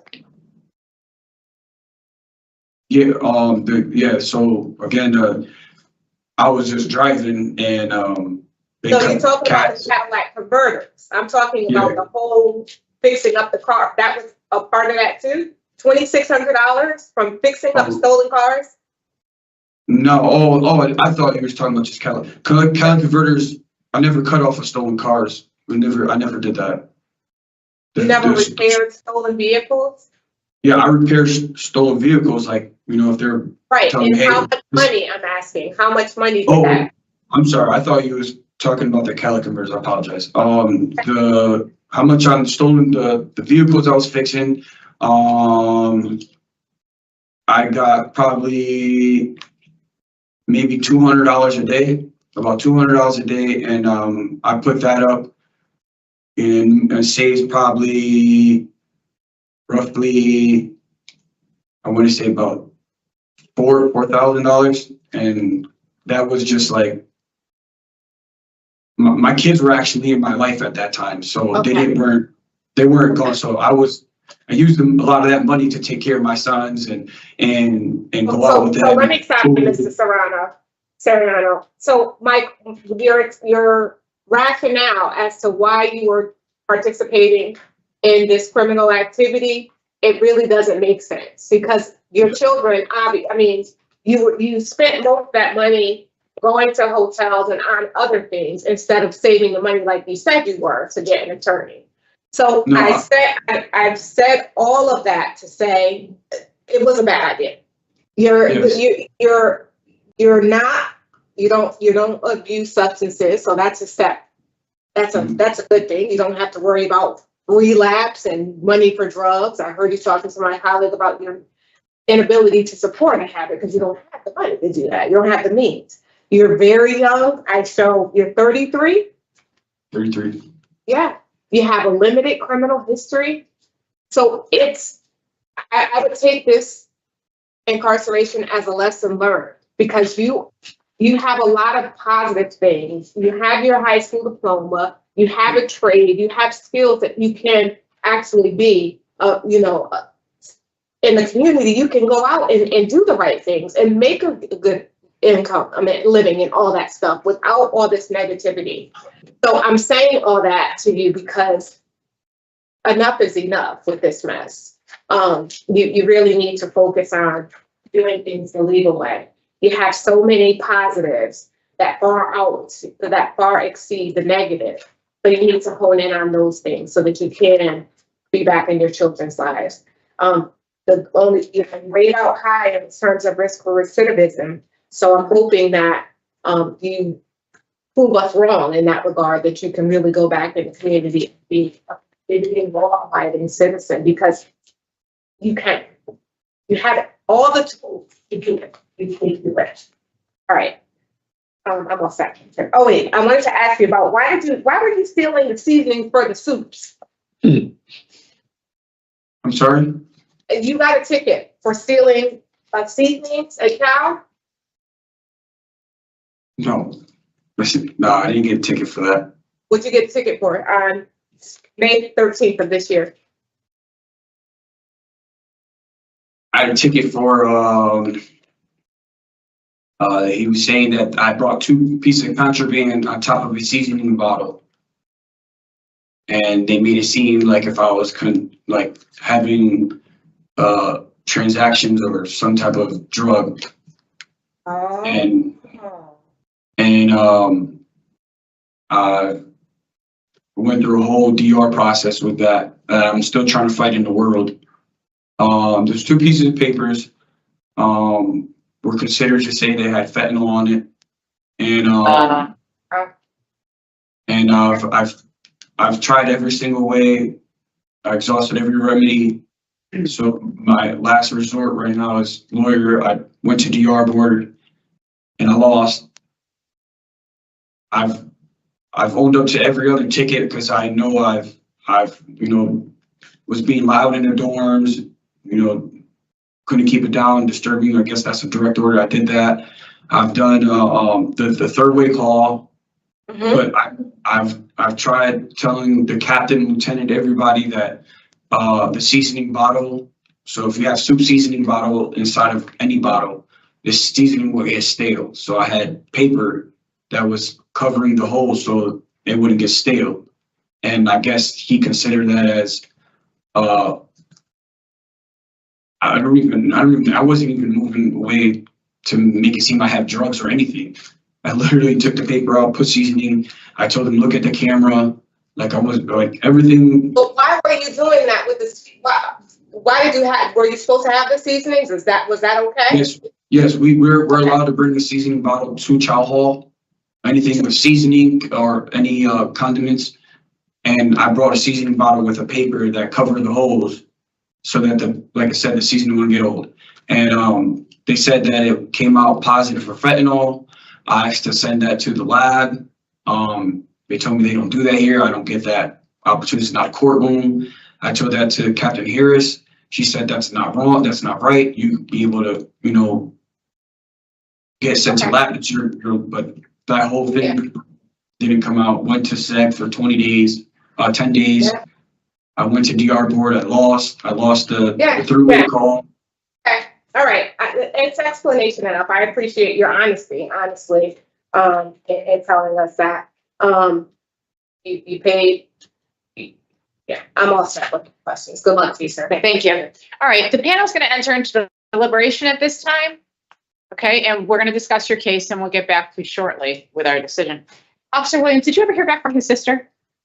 Yes, I spoke with her. Oh, you did? Yes. Okay, so she's good. She had some challenges with work, her schedule. She gave me her phone number, so but I did speak with her. Okay, so she's a good sponsor. All right, Mr. Cizauskas. So yes, Mr. Serrano surprised me also, and he took responsibility for his crimes, and he expressed what he learned in his programming and how he's changed, and talked about his release plan and where he's going to work and live to my satisfaction. He also was able to explain some of these disciplinary reports that none of them seem to be violent or particularly concerning. Mm-hmm. So today I'm in favor. Thank you. Ms. Berry? Yes, Madam Chair, I would support his discretionary parole as well. I think he's young enough to go out there and do the right thing. Yeah. So. Yeah, limited criminal history, so certainly can turn it around. Mm-hmm. All right, do you have anything other than co-defendants? Nope. No. All right. In the matter of Justin Serrano, MA number 421811, move to grant parole effective November 26, 2024, with the following additional condition: no contact with your co-defendants Michelle Anderson or Christian Velez. Is there a second? Second. All in favor? Aye. Aye. Do you understand, sir? Yes. You've been granted parole. It's on or after today. It's effective today, but just be patient, okay? And go out there and do the right thing. We wish you the best. Thank you. Good luck. Thank you. It's going to move here for Justin Serrano 421811.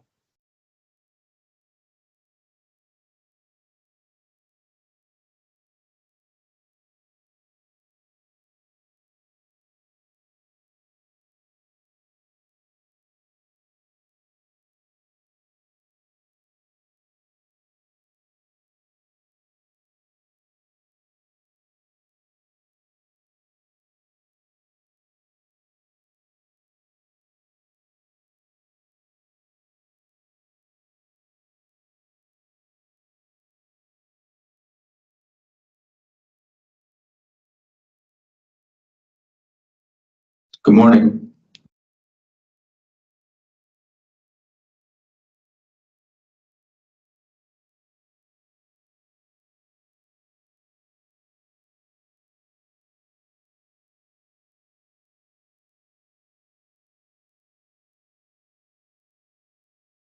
Good morning, my name is Officer Williams. Today is Tuesday, November 26, 2024. This is the hearing of the Connecticut Board.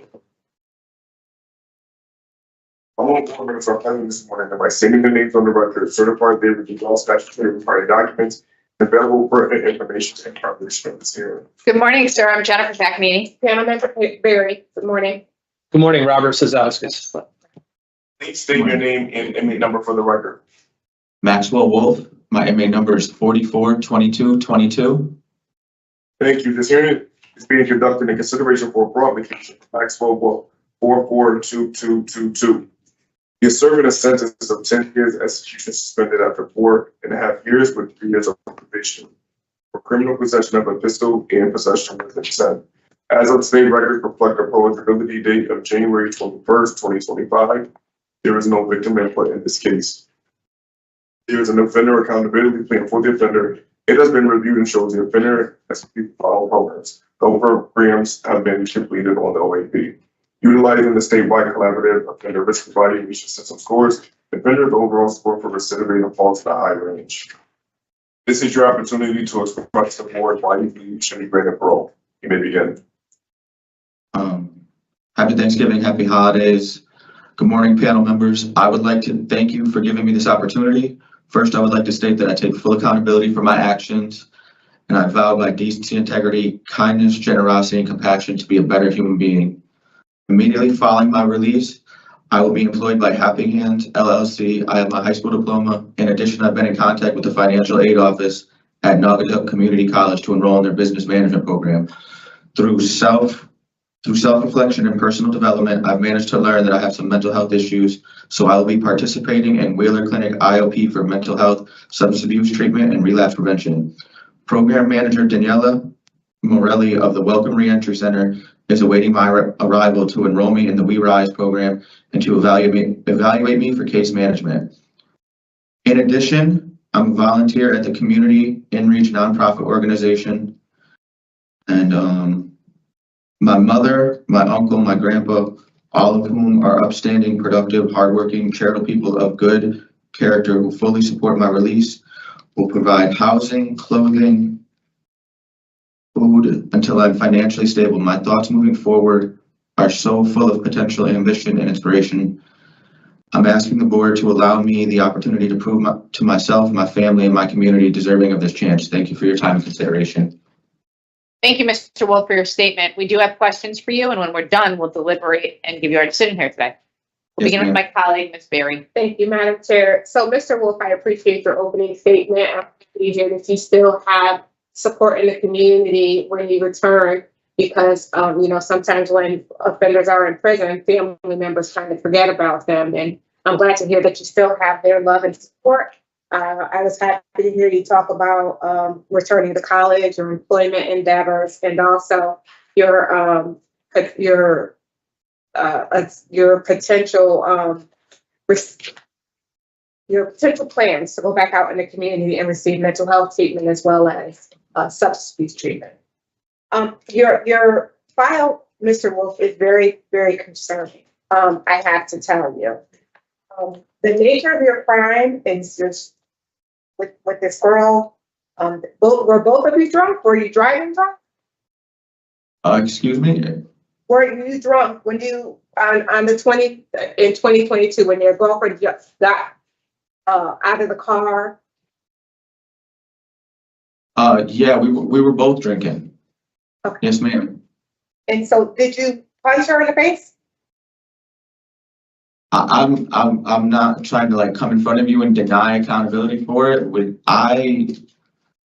were arguing. She ended up running me over that day. You know what I'm saying? I didn't cross charges. I'm not gonna say I've never, argued with her or been like violent, but I take accountability for Did you anything. punch her in the face? No, I mean, no, I didn't that day, but I'm not like trying to come in front of you. You didn't that day. Not- Have you ever punched her in the face? No, I've restrained her before. She's put her hands on me. That was a bad and toxic relationship, and I'm happy that I'm away from that now. Right. I am too. Also, why wouldn't you let her get out of the car if she wanted to get out? Pardon myself? Why I didn't know. wouldn't you let her get out of the car? She wanted to get out. I was getting out to, we were leaving a bar and the low tire light came on. And I pulled over to put air in the car and then we were arguing and I was like, I'm gonna leave. I'm gonna have one of my friends come get me. And then when I was going to leave, she ran me over and crushed me against the gas station. I'm talking about the person on the sidewalk that saw your girlfriend or whoever she was at the time. She jumped out of the car while the car was moving and then you came back to pick her up. Yes, ma'am, that did happen. Okay. Why wouldn't you let her get out of the car? Okay. We were arguing and she was like, I'm gonna get out, and she grabbed the door and just went. But that's, like I said, like I'm happy I'm not in that toxic environment anymore or relationship. And I've had a lot of time to like sit and reflect and, you know what I'm saying, like really, I don't know, like appreciate things more. Like Did she have a protective order against you? yes, ma'am, there was one put on us. Yeah. It was just craziness. You were out in the community, you were working, but you weren't paying taxes because you weren't paying on the books. Yes, ma'am. And you were in this toxic relationship. You were obviously inebriated. Both of you were arguing, and you were already on probation for breach of peace and reckless endangerment. And you're driving around with being intoxicated and with weapons. And the reason, when the officer asked you about why you had the weapon, you said you were earning money, you were selling drugs because you were earning money for college, and you had the gun for protection. Yeah, yes, ma'am. That wasn't my best judgment at the time. That was 2018. I'm not making any excuse for it. I was 21 at the time when I got the firearm, and I honestly got it because somebody owed me money, and I had it as collateral. And I was wrong for having that, especially with all the violence that happens in the community and everything. That was a big mistake of mine, and that's affected. That's affected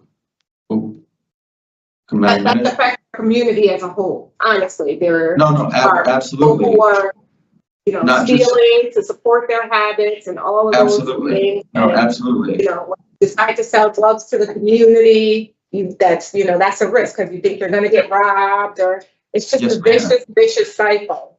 And it not only put stress on like myself and the community, it did a lot of damage to my family at the same time. Like I was not thinking correctly. And Were you using any other substances? No, I mean alcohol, and I have my medical marijuana card, but I've come to learn that alcohol is like a thing that just doesn't really go hand in hand with me. I'm gonna have to abstain from it. It's not a positive thing in my life. I really don't get a lot of positive things from drinking alcohol. So you don't think you have a substance abuse problem? No, I absolutely do. Okay. And that's why I would enroll myself in an inpatient program if I was granted release. Okay.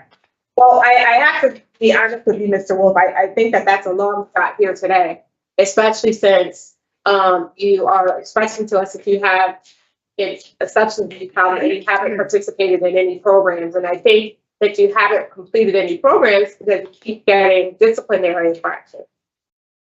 In May, you got a disciplinary infraction for sniffing a subject. What were you sniffing?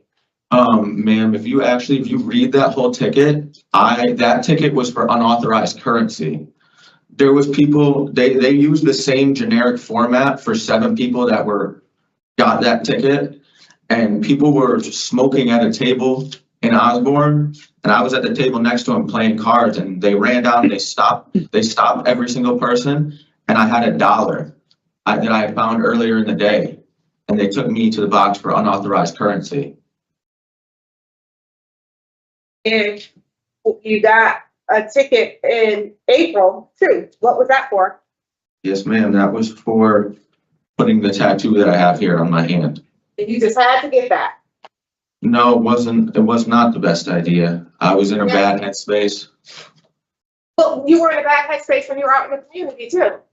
So do you see? Yes, ma'am. Yeah, the trend here, it's just, it's the same kind of behavior, same kind of results, poor decisions. You know, it doesn't really show us very much that you've changed. And that's problematic. Yes, Do you ma'am. think that the programs though will help you do better and make better choices? You have a long way to go. You're not done until 27. Yes, ma'am. And then you still have probation to follow your sentence. So you have a long way to go. And Yes, ma'am. unless you get the proper tools under your tool belt to go out into the community, you're going to find yourself right back in that seat again. You know? Yes, ma'am. So for me, today, I really think that you need some programs. What do you think, what program do you think would be helpful for you? I know you have a few on your OAP. What do you think would be the most helpful? I'm currently enrolled in a domestic violence program that finishes on Christmas Eve. I know Okay, that would be a big one, considering the charges that I have. And maybe going to AA and maybe tier 2. yeah, but yeah, you need that.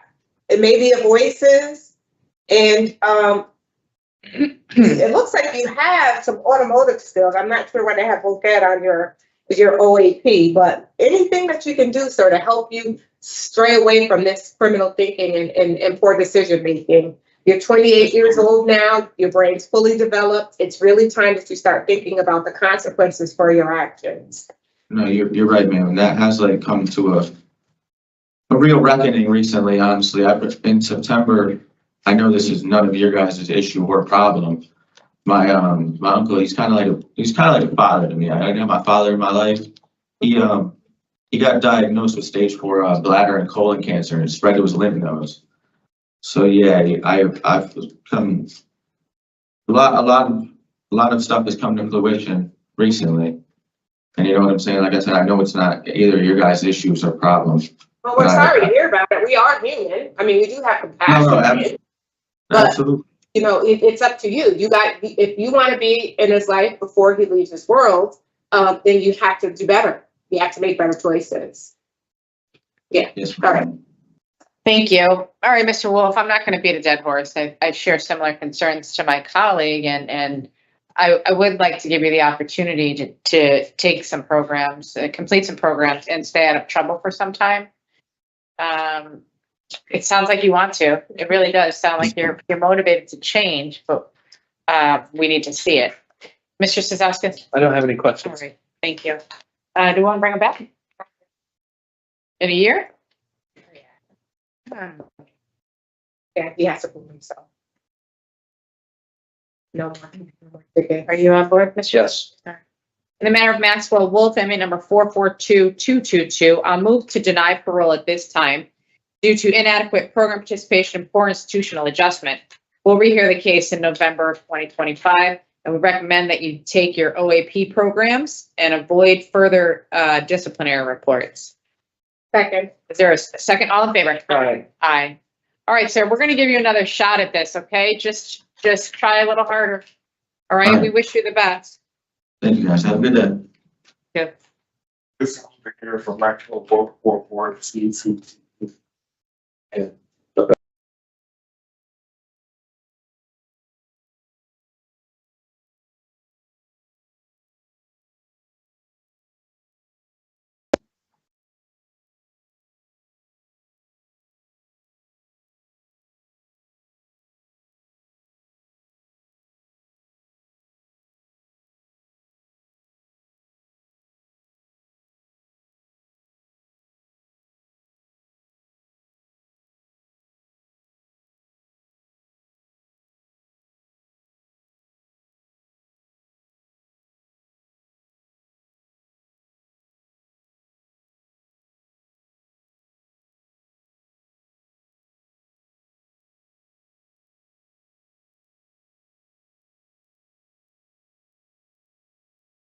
Morning, can I get in, please? Good morning, Jordan Anderson.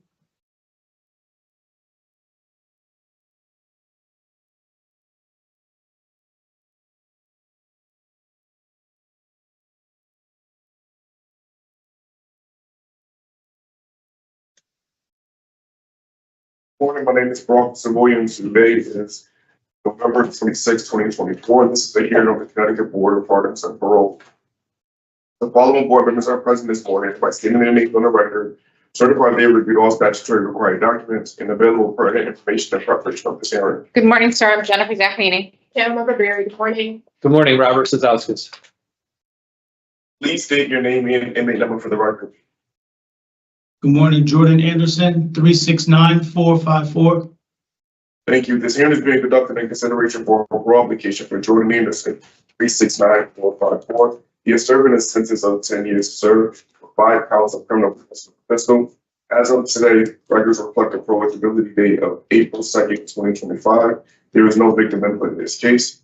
There is an offender accountability plan for the offender. It has been reviewed and shows the offender has completed the following programs. This offender is currently working, utilizing the statewide collaborative offender risk evaluation system scores. The offender's overall score for recidivism falls in a high range. This is your opportunity to express to the board why you think you should be granted parole. You may begin. Go ahead, sir.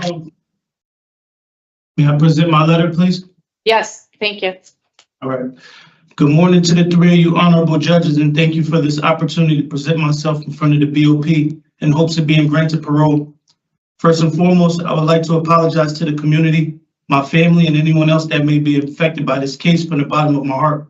Department of Corrections helped me correct a lot of error in my life.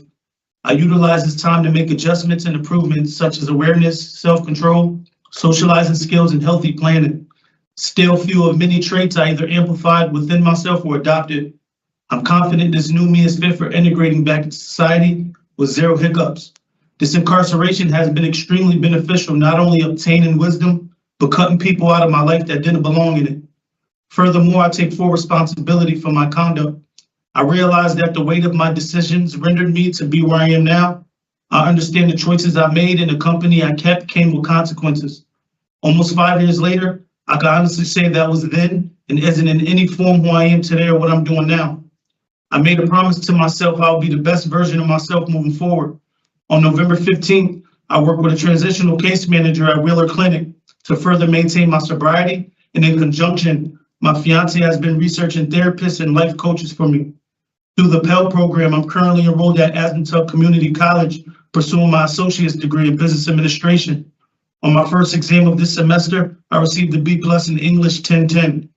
During my incarceration, I engaged in many programs the institution offers, namely Tier 2, Voices, Smart Recovery, Personal Finance, as well as the SRG program.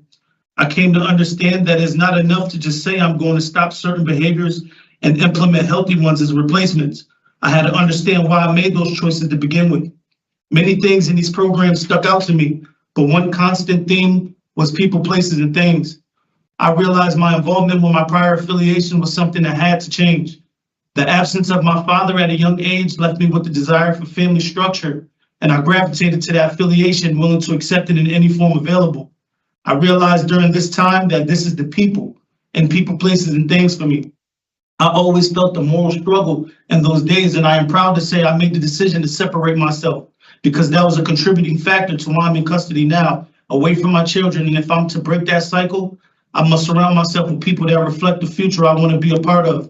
This is also why I requested to change the dormitory I reside in at my facility to be an environment that represents the goals and direction of life as it is today. Prior to this incarceration, I worked in a warehouse before landing my carpentry gig at Champagne Drywall Corporation. I obtained my OSHA 10 and Hilti certificate operating power tools. I'm allowed to return to that company in preference to having other jobs available to me. Obtaining my CDL is another credential on my bucket list. I exercise 5 times a week, attend religious services faithfully, study Spanish, write music, read investment books such as Rich Dad, Poor Dad, and buy rented profit real estate. I'm finally in a mental capacity I need to be in order to prosper. And parole is vital to me so I can reconnect with my children and give them that family structure I yearned for as a child. My daughter is having early signs of puberty and I want to be there to walk her through it. In assembly, with teaching my kids right from wrong and family orientation, I need to be able to show them how to learn from other people's mistakes before they learn from their own. My father went to jail when I was young. Shamefully, I made the same mistakes he did and I'm conscious of it every day.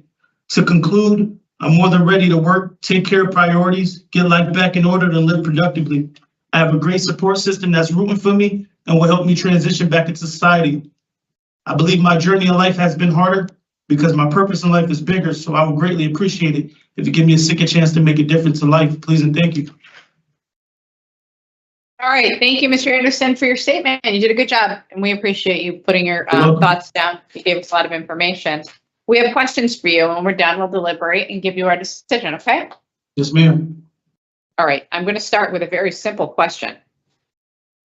Were you involved in this crazy incident where the victim was kidnapped and assaulted? No, ma'am. So you maintain that your co-defendant lied by saying that you were involved? Absolutely, 100%. Okay, so let me ask you something. Who else was arrested for this incident? A kid named Rafael Diaz, Okay, which they not leave the gun and charged me with the fifth one. okay. What about Jorge Carmona? He was never arrested for this. So you got 10 years for this. So you claim that the guns were not yours either?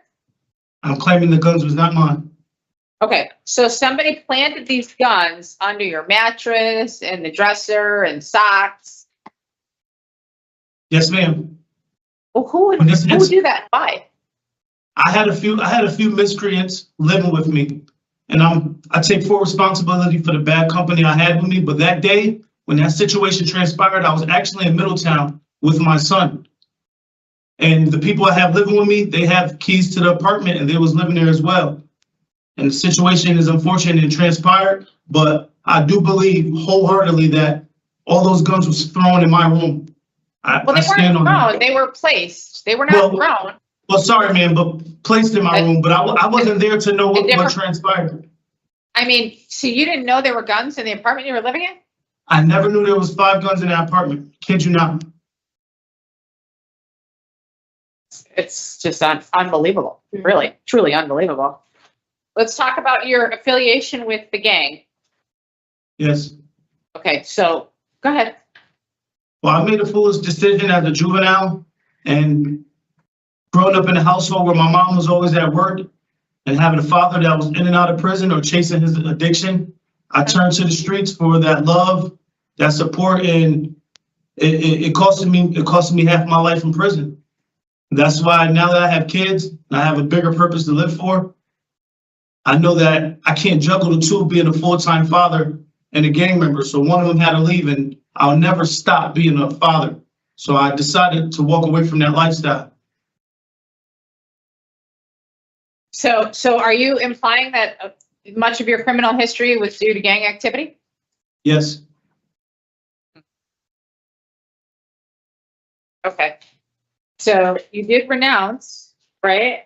You went through the phases and you Yes, renounced your affiliation in 2022?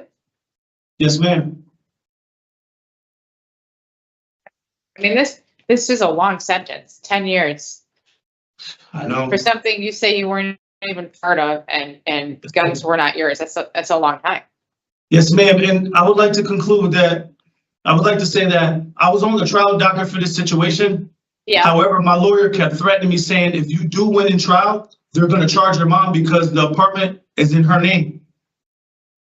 That's what my lawyer. I mean, somebody has to know that there's all these weapons in the house, right? Yeah, true indeed.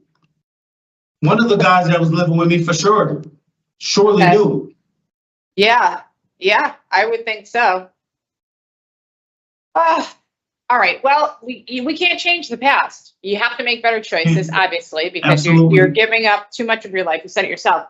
You're 32. Absolutely. These are your best years. You're supposed to be, growing your life and becoming something. We don't want to see you incarcerated because you see the guys 40s, 50s, 60s, just Absolutely. in there. You don't want to be that. All right. So you've done well as far as programming and working. You had excellent work evaluations. Are you still on trash detail? No, they switched me to barber. You're a barber now? Yes. How long have you been a barber? About a couple weeks now. Oh, okay. And how long were you on your last job? several months, probably 4 or 5 months. Okay. What'd you do before that? Prior to that, I had a job in Corgan, What were you doing? laundry, tierman and tierman. Both third So- shift at one point and second shift at one point. Okay, so it sounds like you've been keeping busy, and obviously you had the SRG affiliation ticket, and then a self mutilation. Was that a tattoo? Yes, ma'am. You said, why would people want to get a tattoo in prison? It can't be the cleanest equipment. Like what? It's free. Because it's free.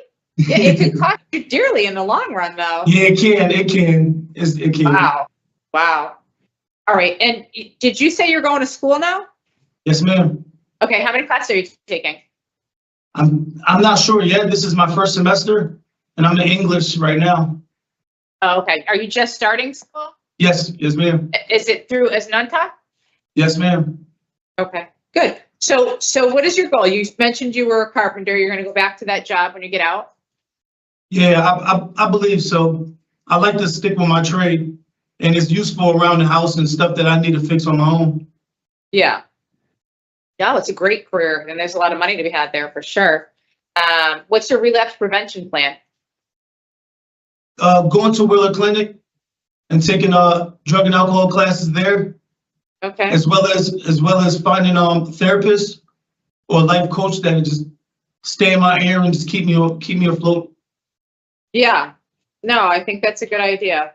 And I think, the more support you have, the greater chance that you can leave the past behind you, considering, you're involved. Have you had any issues since leaving the gang? No, not at all. Huh. Wow. Okay. All right. So you wanted to go live with your aunt. Did we hear from his aunt, Officer Williams? No. All right. I'm not sure that we were able to reach your aunt, but anyway, we can address that later. No, you didn't. No. Okay. All right. So I'm gonna turn it over to my colleagues and see what questions they have. Cizauskas. Thank you, Madam Chair. Good morning, sir. Good morning. So, my colleagues asked most of the questions I was going to ask. Just the one thing that I read during your interview that kind of bothered me, I just wanted to ask you about, was that I understand you denied some of the facts of the case. I read through it, and when I read the case, I don't see a statement directly from your roommates saying that those guns are yours. I mean, the guns were in your room with your driver's license or whatever IDs and things like that, and they weren't thrown around. I just want you to understand they were hidden on separate locations in this room. So it's kind of hard to understand how the police were called. They got there pretty quickly, and then all of a sudden these guns were hidden in all different places inside of what was reported to be your bedroom. So that was the case, and I didn't see any statements from any of these people saying that all those guns belonged to him, like that your roommates told that the police. So you appear to be upset with your roommates that they blame you for this, but I just don't see that anywhere. They weren't the most cooperative people. Doesn't sound like from what I read. And then you went on to say that, it seemed like you got some satisfaction that one of these people might have been injured after a car accident. It just kind of rubbed me the wrong way. You're in a position to try to rehabilitate yourself, and then you're expressing some satisfaction that someone else that used to be a friend of yours was now injured, like severely. Well, I apologize if I came off like that, and I'm not happy that he was in a car accident, but Okay. he himself is the one that I was told is responsible for a lot of this madness, and I just feel like I took 10 years for giving people a place to stay when their family left them on the street, and him being the first one. And after this whole aftermath, I'm away from my children just from having a generous heart. I understand. I did not see a statement from him saying any of that. Do your own research. I wouldn't go by people's word of mouth saying that, and I wouldn't hold these grudges for the rest of your life. You understand? You're going to be out. If something happens with these people when you're out, you're just going to be right back in there. You need to let it go. You know what I mean? Yes, sir. Yes, sir. Yeah, and just move forward in a positive way. I am. And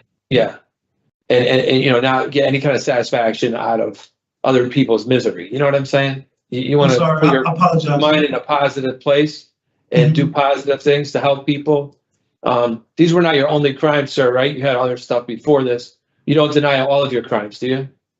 I was on probation for robberies, my first bid, and then assault and DLC. But you don't say that, you're not saying that you didn't do any of those things, right? You have committed some crimes? I did those. Okay, all right. That's all I had. Thank you very much for answering my questions. That's it. Thank you, Sir, sir. Ms. Barry?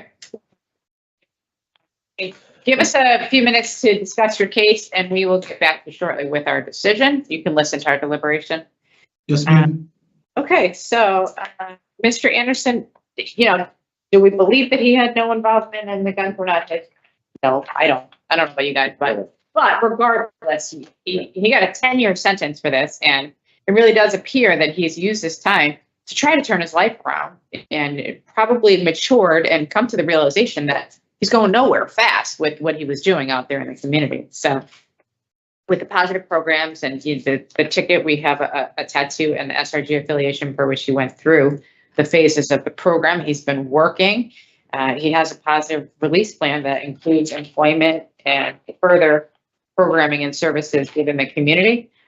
He has a flat sentence and could benefit from supervision, of course, and the support of parole. So I would be in favor of granting. That's just about it. Agreed. Yeah, I am not in favor of that. Okay. All right. The fact that yes, the fact that he was already on probation for a serious offense, and that he rates high in terms of the recidivate, and the nature of this crime where witnesses saw him beating up this victim. It's too much.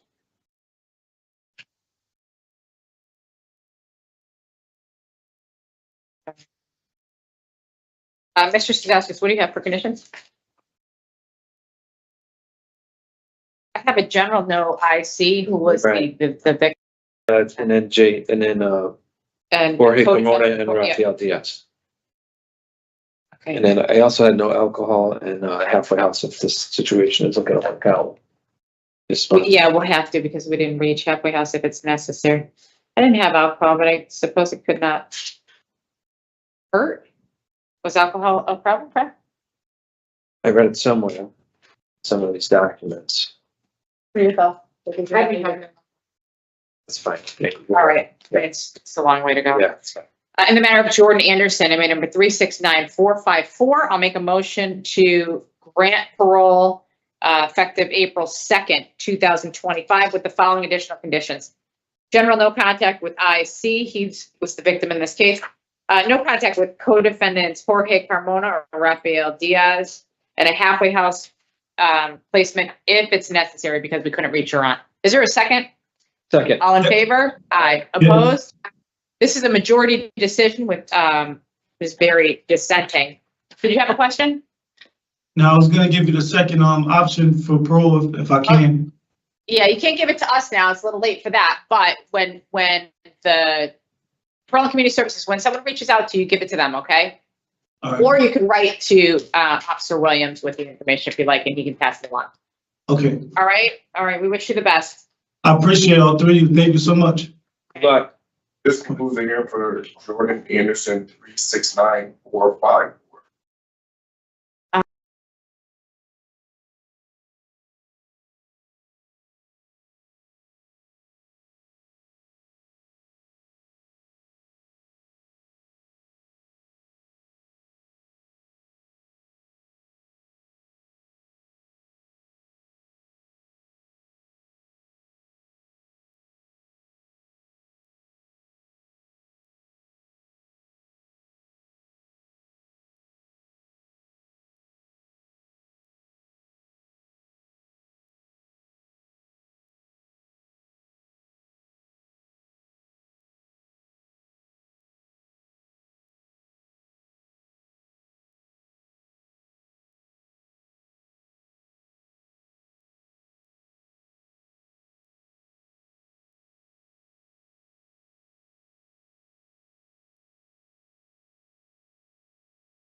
Morning.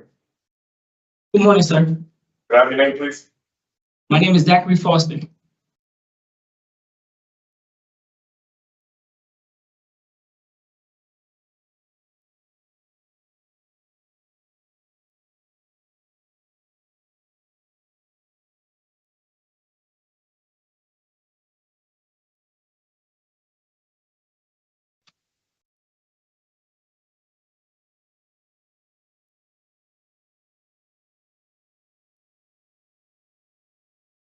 Morning, my name is Ronald Williams. Today is Tuesday, November 26, 2024, and this is a hearing of the Connecticut Board of Pardons and Parole. Following board members are present this morning, and by stating their names on the record, certified they have statutory required documents and available pertinent information in preparation of this hearing. Good morning, I'm Jennifer Zaccanini. Good morning, Councilmember Barry. Good morning, Robert Cizauskas. Good morning, panel. Please state your name and inmate number for the record. My name is Zachary Foster, MA number 389428. Thank you. This hearing is being conducted in consideration for a fraud application for Zachary Foster, 389428. He is serving a sentence of 7 years, execution suspended after 3.5 years.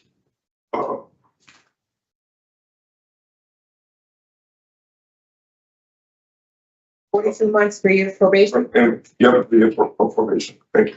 For criminal possession of a firearm, violation of probation, possession with intent, and assault third degree. As of today, records reflect the probation date of September 3rd, 2024. There is no particular with this case. There is no offender accountability plan for the offender. It has been reviewed and shows the offender has completed the following programs: voices, domestic violence, and good intentions, bad choices. Utilizing the statewide collaborative risk evaluation system scores, the offender's overall score for recidivism falls in a very high range. This is your opportunity to express to the board why you believe you should be granted parole. Here you go. I would like to read something. Sure. Thank you for seeing me too, and I hope you're in good health and great spirits. I would like to thank the parole board for giving me the opportunity for a possible early release. I understand this is a privilege and not something I'm entitled to. My name is Zachary Foster. I'm writing in support of my application for parole. I'm currently incarcerated for the intent to sell narcotics and possession of a firearm. At that time in my life, I was under extreme duress due to my past living situation. I was faced with poverty at a young age and lived in undeserved communities where I was left with no role models, nor a clear plan for my future, feeling helpless. I made poor decisions that resulted in my current sentence. I was lost in searching for solutions to my family and private situation and took the wrong turn. I have since been in deep regret for my actions. I have matured tremendously since my incarceration with the help of the programs provided. I have completed Voices, Tier 2, a domestic violence program, and a program called Good Intentions, Bad Choices.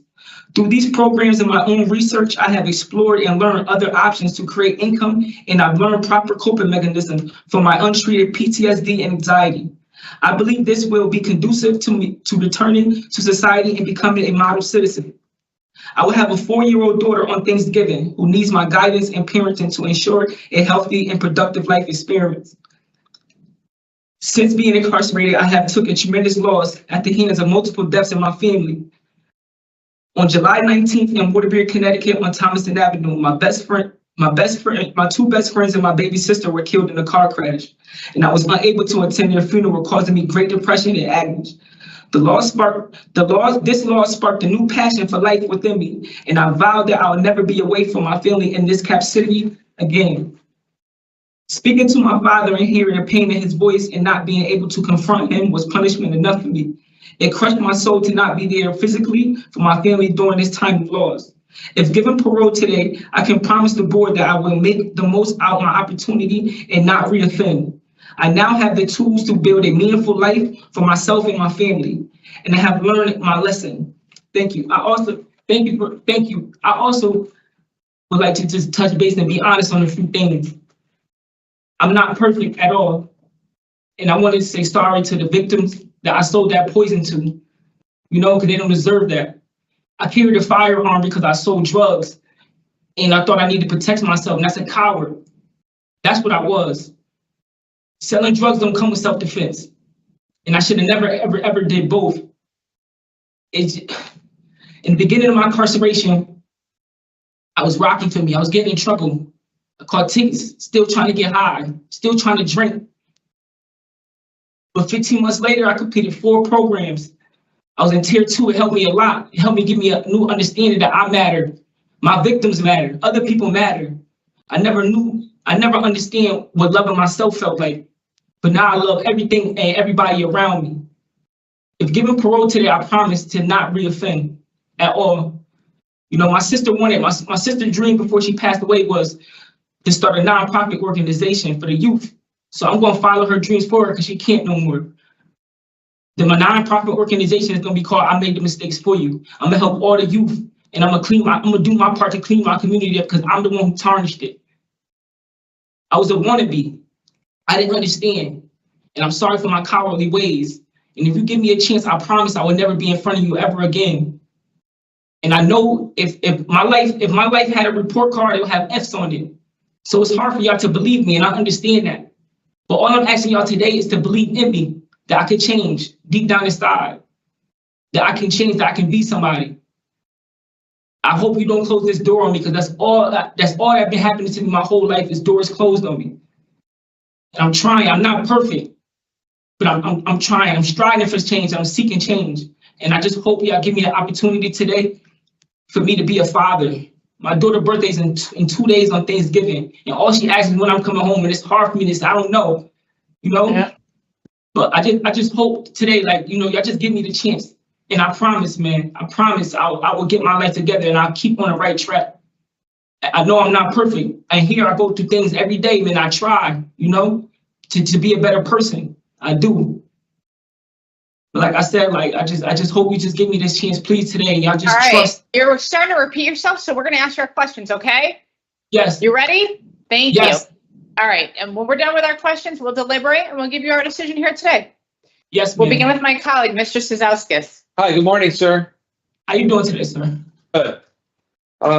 You know, you talked a little bit about this already, but I'm gonna just get into it with you. One of your charges is possession of the firearm, and you were on probation at the time, and you're not allowed to possess firearms because of your criminal record. Do you understand that? Yes. Okay. Why were you carrying a firearm? Did you know the law at that time that you were not allowed to carry a gun? I take full accountability. I know right from wrong. I was a coward. I wasn't thinking straight. I was out there getting high, being stupid. I wasn't thinking right. I'm picking up a gun to protect myself while I'm breaking the law. That doesn't mix. 2 + 2 is 4. It's not 8. I was doing the wrong thing. And I take full accountability. At the time, you were thinking that you were keeping it for protection. Is that what you're saying? At the time, protect myself from others, and it's me who should have been. It's my fault. I take full accountability for that. I should never have picked up a firearm. I should never sold that poison.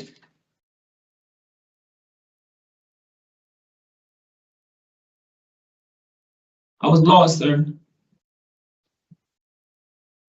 I understand. You said you took the Voices program, right? Yes. You recall what that was about? Can you tell me what you learned from that? Victims. Voices mainly talks about your victims, about who you harm. Even if your case is just selling drugs or you don't, it's about you having victims. Me carrying a firearm, I'm not violent at all, but I'm a coward for picking it up, right? But my potential victims for using that, I could have had potential victims if I harm somebody with that firearm. It showed me to do better. It gave me Voices helped me a lot. Tier 2 helped me a lot also. But Voices, it just teaches you right from wrong. That's what it does. It showed the videos and stuff that they show in class. It just teaches you right from wrong. Okay. So we're going to talk about victims a little bit. I don't want you to use anyone's names, though. Okay. Do you understand that? Yes. Because one of these people is potentially related to you. You remember this incident at Stop and Shop? Yes. A person was very injured, like seriously injured from that. Sir, and I take full accountability, but under the police report, the reason why it's only assault third because I had somebody that went forward on my behalf and said it wasn't the truth that happened. The truth was my baby sister got assaulted that day. She got stabbed by her aunt. Yeah, I read that. I read all of that. So what I did, I slapped somebody and I shouldn't have slapped them at all. Okay. I put my hands on somebody. the report was not that you slapped him. It was that you, and in considering your history with guns and everything, it's believable that you struck the person, the victim, with a handgun. And the injuries would be more consistent with that than a slap because they broke their neck, you know? Yes, sir. That's why it's only assault third, because it was told that the person was false. He was lying in the situation. Yeah, I understand what was told, but we're here today to talk about the truth and what really happened, right? Yes, Okay, go ahead. I want to know, did you hit this person with the gun, or was it a slap and you broke their neck with a slap? Is that what you're saying? No, I slapped the person. The person neck wasn't broke, or it wasn't. He was lying. He was falsely accusing me of something. That's why it was an assault third. But did I put my hands on him? I slapped him. I did. There are medical records, though. There are medical records from the hospital and everything, X-rays. Person was very seriously injured. This is someone that's close to you. I mean, so it's not a stranger, Yes, it was a family incident, and I slapped him. I never had a firearm. That's why it's assault third, because I put my hands and I admitted to slapping him, and the witness admitted to me to slap him. But that's why I took the domestic violence program for that situation, and it helped me a lot to control my anger. I know I was wrong. Just because my sister got stabbed, it wasn't the right result to put my hands on somebody and slap them. You're supposed to respect people that's older than you, but I was so frustrated and I wasn't in the right state of mind because my sister was crying to me and she just stabbed. She almost lost her life. Now her life is gone due to drinking and riding around in cars with my best friends. You feel me? So I understand where y'all coming from. I have full remorse. And me and the person that we got into it, I got into it with, we are on talking terms now. Well, I was going to ask you that. Have you reconciled that relationship with that person? Yes, I reconciled that when I was home because we family and he was wrong. Like I know he took accountability and I took accountability also. Okay. Yes. All right. Let's move on to something else. Disciplinary reports. So I hear in your voice all the changes and things that you're saying, but then I look at the disciplinary reports. It tells a different story. You know what I mean? So you have one this. You have one this year. I have those right here, sir. September. What happened in July? Let's start with that one. In July, sir, it was a shakedown on my bone. I had a pen like this that had the ink out of it. I spread colors. I draw and I spread colors with it. But it's something going on in these facilities where people are using this ink pen for different situations, to sniff or to get high out of. So when they took it and they found it, they used it as drug paraphernalia. But I was in SAG from a class A to a class B in 24 hours, and I was released.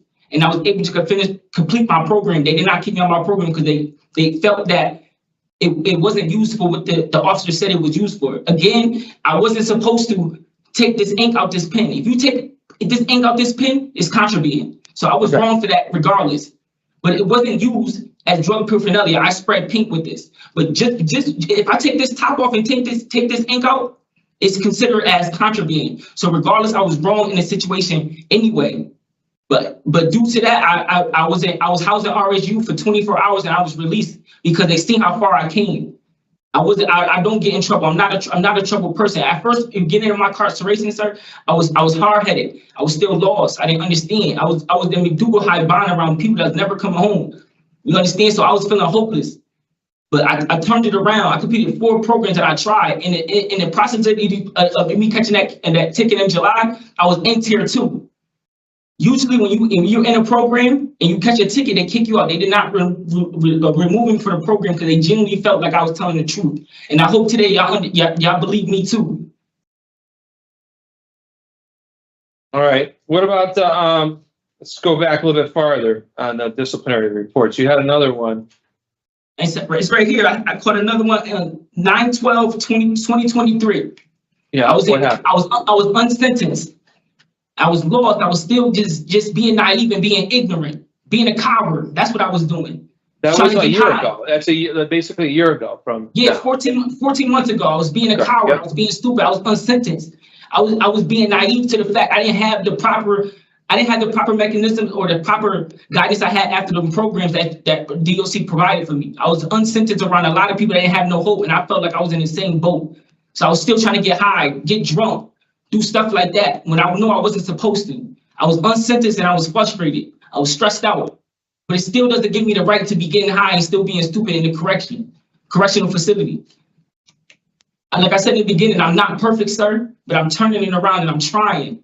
Every day I'm trying. Every day I'm trying.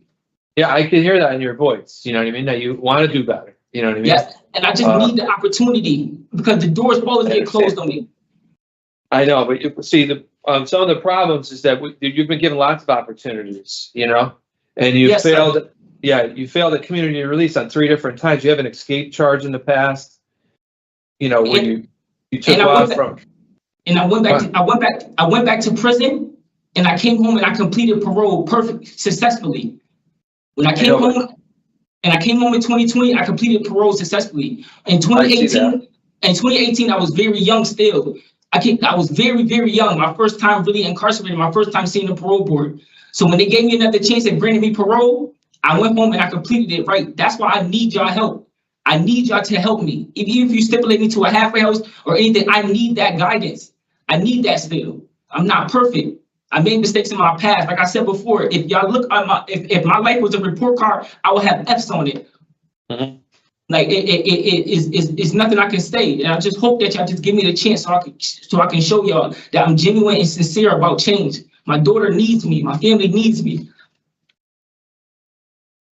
So let me ask you about this. Why weren't you working? Like when you were out, like why didn't you have a job instead of selling drugs? What was preventing you from having a job? I had a job at the Marriott. I had a job at the Marriott for a little while, but due to my open case, I was let go. So that's when I started hustling and getting in trouble again. But I'm willing to work. The same job that I had before, my cousin's still the manager, and he's willing to give me that job when I go home. I just need another chance, sir, in society to prove to my community that I'm a great person. All right. It looks like you stopped going to high school in 11th grade. Yes. All right. So having a high school diploma or GED is the foundation, you know what I mean, for success and getting a job and everything. What's your situation right now? What plan? My plan is, when I was just in at Osborne at the other facility, I was in school. And that's the program I was in. I was in school and I was in voc ed. I was in that. So now I came here. I didn't sign up for school. I didn't sign up for school when I got here. I'm sorry. I'm very nervous. So when I got here, I didn't sign up for school. But when I get home, that's all my father keep talking about. I get my GED, I get my car. He gonna let me be part of his trucking company. Certain opportunities, I need that. I know when I need that. So when I go home, I have to do that. So why didn't you sign up for, how long have you been where you're at now? Let me ask you that. I've been here since July, and I couldn't sign up for school here because of the situation with the Class B ticket. They don't let you sign up for school with that.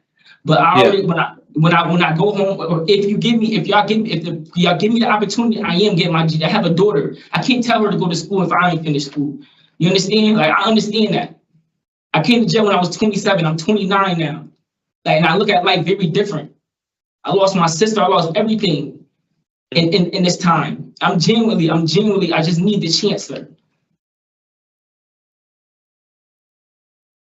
I completed 4 programs, and I worked hard. I know that ticket in July looks like I didn't, but I look at life like karma. Sometimes it when it goes around, it comes around. The things that I've done causes me to, get in certain situations that I know in my life. But sir, I strive every day for change.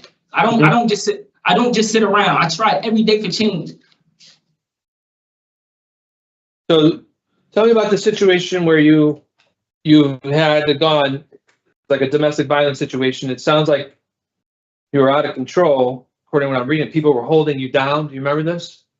Yes, I can tell you the situation, sir. Please don't use the people's names, okay? All right, no problem. Yeah. Me, my baby mother was arguing. That's how I caught the firearm charge. Me and my baby mom was arguing, and she kind of took the baby shower money and spent it on whatever she wanted to spend it on because she had an attitude. So at the time I was selling drugs and I had a firearm on me. So once So once I get out the car, I didn't get out the car with a firearm, pointed gun or anything, but I got out the car arguing with her. So I got into the domestic dispute with my baby mother, who's like my best friend since I was 8 years old. We're still this tight, still to this day. That's my best friend. We just young and dumb. She's cheating, I was cheating, I was getting into situations, and that's what happened. So I started fighting her aunts, you know, they kind of jumped me. And when the cops pulled up, you know, I had a firearm on me. So I understand how that happened. But that's why, that's the situation that happened for me on that day. And you were on probation when this was all going on, and you weren't reporting as you were supposed to, or taking a drug test, or doing any of the things that they were asking you to do, it sounds like. No, sir, I didn't. It was COVID. It wasn't, you couldn't go to probation when I was home. It was COVID, 2020. It was COVID. Everything was virtual. I didn't have to take no urines or no stuff like that. Okay. So you violated it. So the reason why you violated it was by possessing the firearm and then getting arrested? Yes, sir. Narcotics for the 10%. And Yeah. again, I know, well, my report, if life was a report card, I would have F's, but I'm striding. I just want y'all don't have to believe me. Just believe in me that I could change. DOC did what they were supposed to do for me. They helped me. They helped me a lot. Now it's time for me to just get transitioned into the community. This is my opinion. Like, you know, I just need that chance. My daughter needs me. My father needs me. All right, those are all the questions I have, sir. My colleagues are gonna talk to you next, okay? Okay. Madam Chair. Thank you. Thank you, Madam Chair. So, Mr. Foster, I think that you have to believe in yourself. Yes. Because unfortunately, you really haven't shown us much that you've changed. It sounds as if you're on the cusp of change, but your decision-making still is lackluster. Well, it lacks luster. You know, I hear you saying you want to be home for your daughter and your father and all that stuff, but when you were out in the community, you were still making poor decisions. Yes, My colleague just asked you about your being on parole, on probation, the last time that you were out in the community and you're not reporting, you said it was COVID. So I don't know why the officer would write in his report that you were not reporting and not showing up for treatment and still using marijuana if you weren't supposed to report. And I don't understand that neither, Miss, because if you remember, everything was virtual. I would have got violated for that if that was the case. I never got violated for that. I got violated because I caught a new charge. If you don't report, you get violated for that. There's no ifs, ands, us about that. Everything was virtual in 2020. It's the pandemic. I wasn't getting, I got in trouble with my baby mother. I did do that, but in 2020, everything was virtual. I couldn't even go into the parole office. They had stuff put up. So when I completed parole, I started probation, but you couldn't go into the building. So everything was virtual. But if that was, but I'm saying, I understand what you're saying. Yes, I understand, but why would your officer include those details if you weren't supposed to be?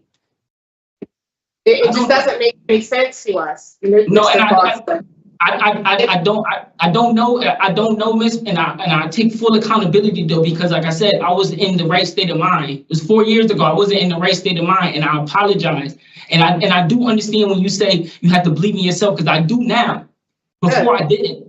Okay, so my issue also is that even though they violated you for probation after serving only 209 days out of 3 years, you were out for just two. That's when they actually violated your probation, but you were released from the facility, it looks like in April of 2020. And by June, 2 months after, June 1st, it says that you failed to report, or you failed to, I don't know what my speech stands for. Yes, and I don't know if it's an error, Miss, but I got out February. I got released from parole, I think, in March or April, but I caught my case in November. That's when I got violated. My case was in November when I got arrested for the charge. I know that. I'm saying that the officer was already making notes that you were not being compliant, is my point. Yes, I understand. Listen, like we said, when reviewing your file, you would get all F. Well, this is clearly an F.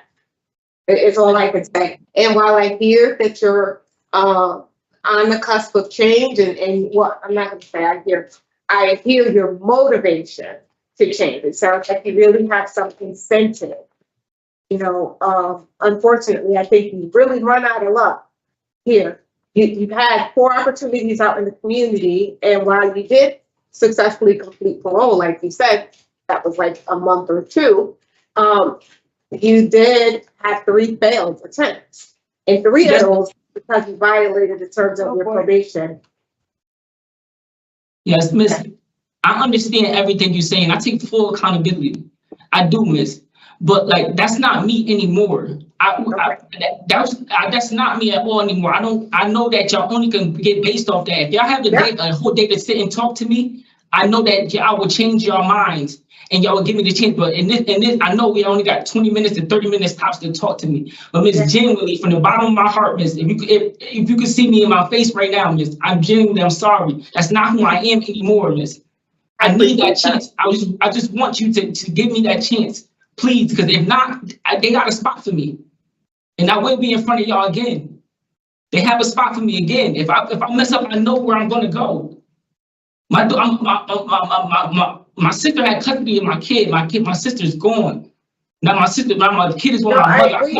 Mr. Foster, you don't, just because you say it more than one time doesn't mean that we didn't hear you the first time. You don't have to keep repeating yourself. We hear what you're saying. And I'm happy that you're passionate and you're trying to advocate for yourself. That's good, but you only have to say it once. We heard about your sister. We understand that we should give you an opportunity. We hear all of that. But like I'm saying to you, it's almost too late because you've done so poorly in the past, is what I'm saying to you. And I hear what I hear you.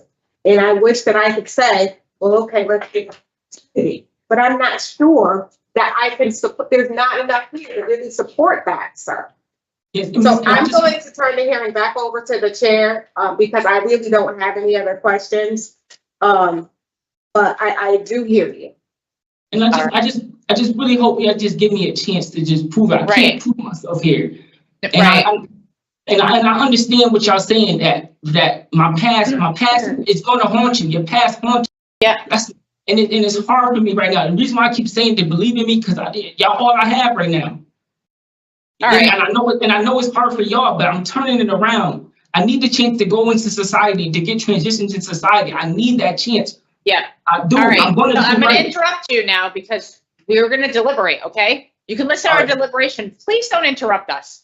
No, then we're going to have to mute you, and we don't want to do that, okay? You can listen to our deliberation. Let us discuss your case. We covered a lot today. We understand. We heard you.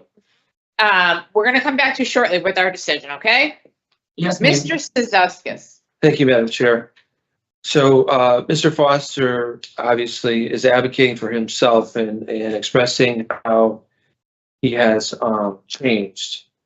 However, I'm just uncomfortable with his history, and these are separate incidents related to violence. And this is not his first weapons charge, and he rates out very high. He was on probation when this happened, and he's failed at probation a couple, 3 different times before this. So for me today, I cannot support this parole. I am not in favor of his discretionary parole either, Madam Chair. I think he's definitely on, right. His mindset, mind frame right now is he's in a good position. However, I wish it would have clicked a little bit sooner without the disciplinary infraction and the programs, and perhaps things would have been a little different. But it's too much to say yes. Okay. Are we interested in a rehear? I am not interested in being here, but maybe that's some incentive for him to be better. I don't know. I don't even know what else he would do. No, stay out of trouble. Yeah. I just think that there's so much violence. Yeah. I don't know that anyone else will say yes. Yeah, I mean, if there was some programs I could point to that I could say, but I mean, there's really not. What do you think? You know, I we mean, never I would, enjoy this, I right? would like him to have started working on his GED, but Right. he put himself in that situation with these Right. disciplinary reports, you know? Yeah. He really does need some kind of formal education to be successful. Yeah.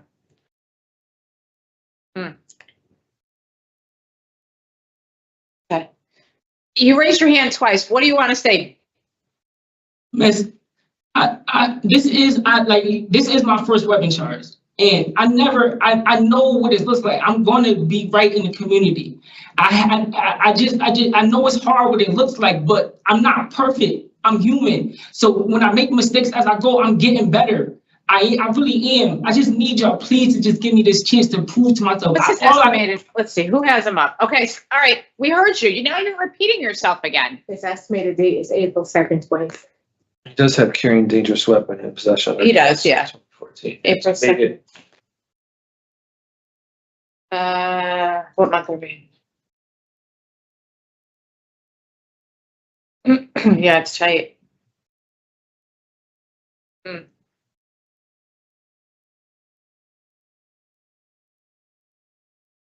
I don't know. You don't want to do it here. I just don't see anyone. I mean, yeah, I wish there was something I could do. I can't find a way to get there. yeah, I don't think there's much we could do, really. Even if we did 9 months, that would only leave him 7 months out there. And you're right. The only thing we could ask is for him to stay out of trouble. He's already taken the program. He's not going to get his GED done in that sort of time. You know what I mean? Yeah. What are your reasons? Nature and circumstance, obviously. It's for institutional adjustment. Institutional adjustment on probation. Yeah. Correct. Ah, boy. In the matter of Zachary Foster, inmate number 389428, I'll make a motion to deny parole for the following reasons: the nature and circumstance of your offenses, your poor institutional adjustment with the tickets, and your offenses committed while on probation. Is there a second? Second. All in favor? Aye. Aye. You do have 3 years of probation to follow your sentence. Please take advantage of that and continue on your progress. You know, you do sound great today. You can talk now. Miss, like, I know y'all already said deny, right? But like, Yeah. Can y'all just can y'all just transition me to a halfway house, please?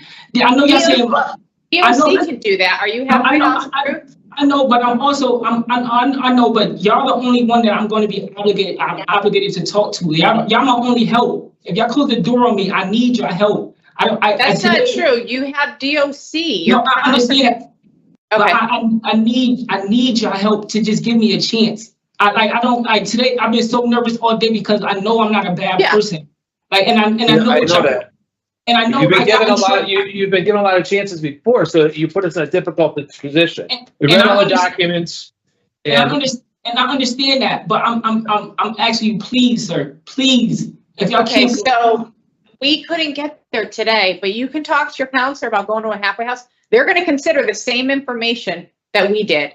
You have an escape charge in the past, so you know, That's from 2018, sir. That's almost 8 years. That's almost 8 years ago, sir. I'm not that person anymore. Yeah, we understand that. I would recommend to you, sir, seriously sign up for that GED program. Try to stay positive. You sound good. Focus on the future, you know, and then try to see if you can get into a halfway house through DOC. Yes, sir. Okay. Thank you. Good luck I to you. appreciate it. Thank you. You're welcome. This concludes the hearing.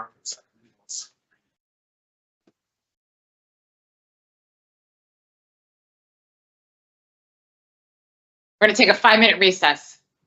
We'll be back.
Oh, shit, somebody got it.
My name is Ronald Williams. Today is Tuesday, November 26, 2024, and this is the hearing of the Connecticut Board of Pardons and Parole.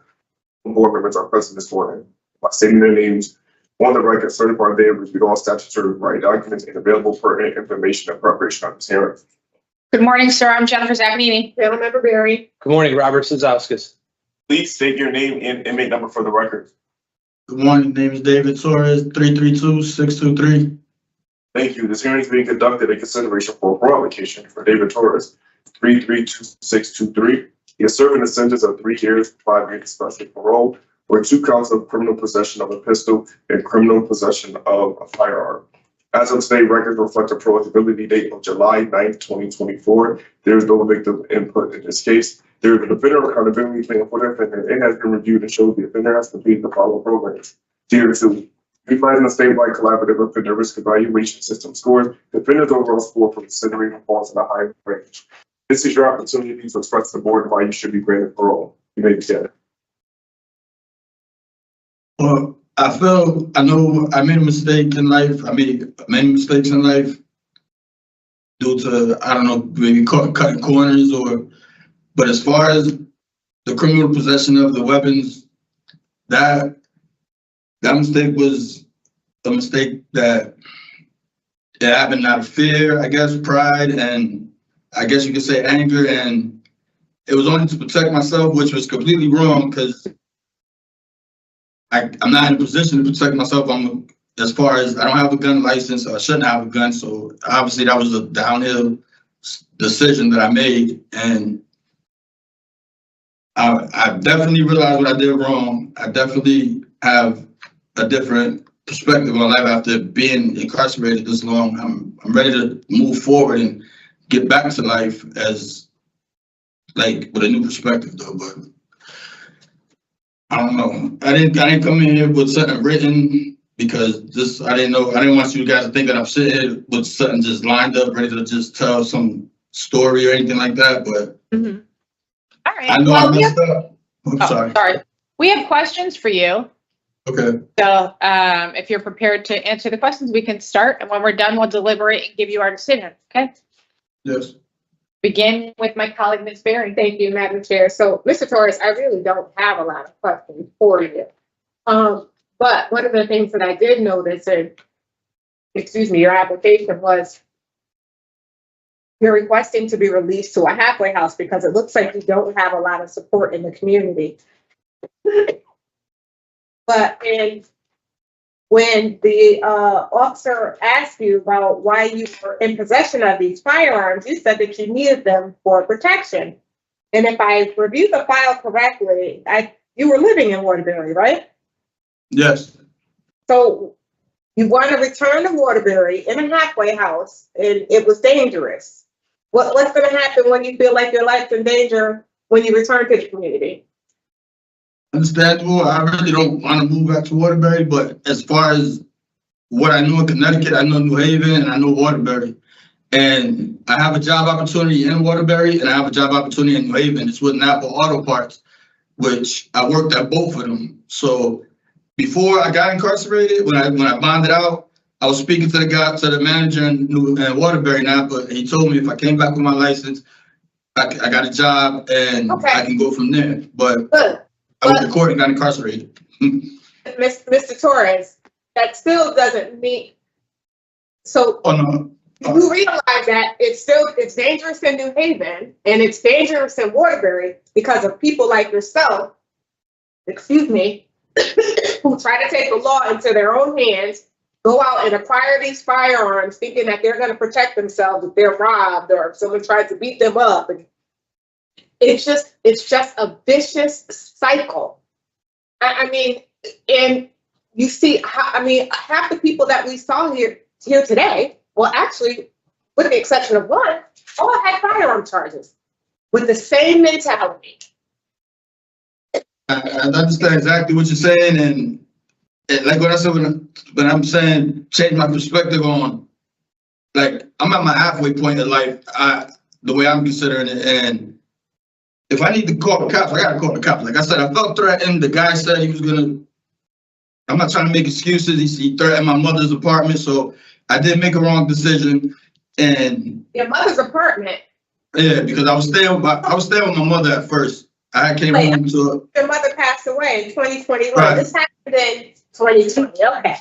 All right. Yeah. So back then, so you were selling drugs out of your mother's house too?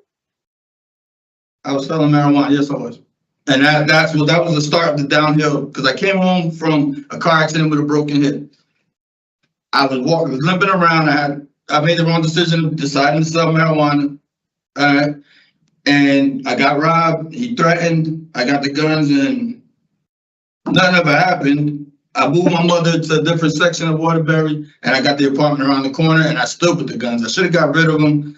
But like you said, not like you said, but I ended up keeping them, and that was a terrible decision because trying to protect myself in a bad neighborhood, only bad was going to come out of it. Because I could only imagine. I just don't understand, but there's danger everywhere.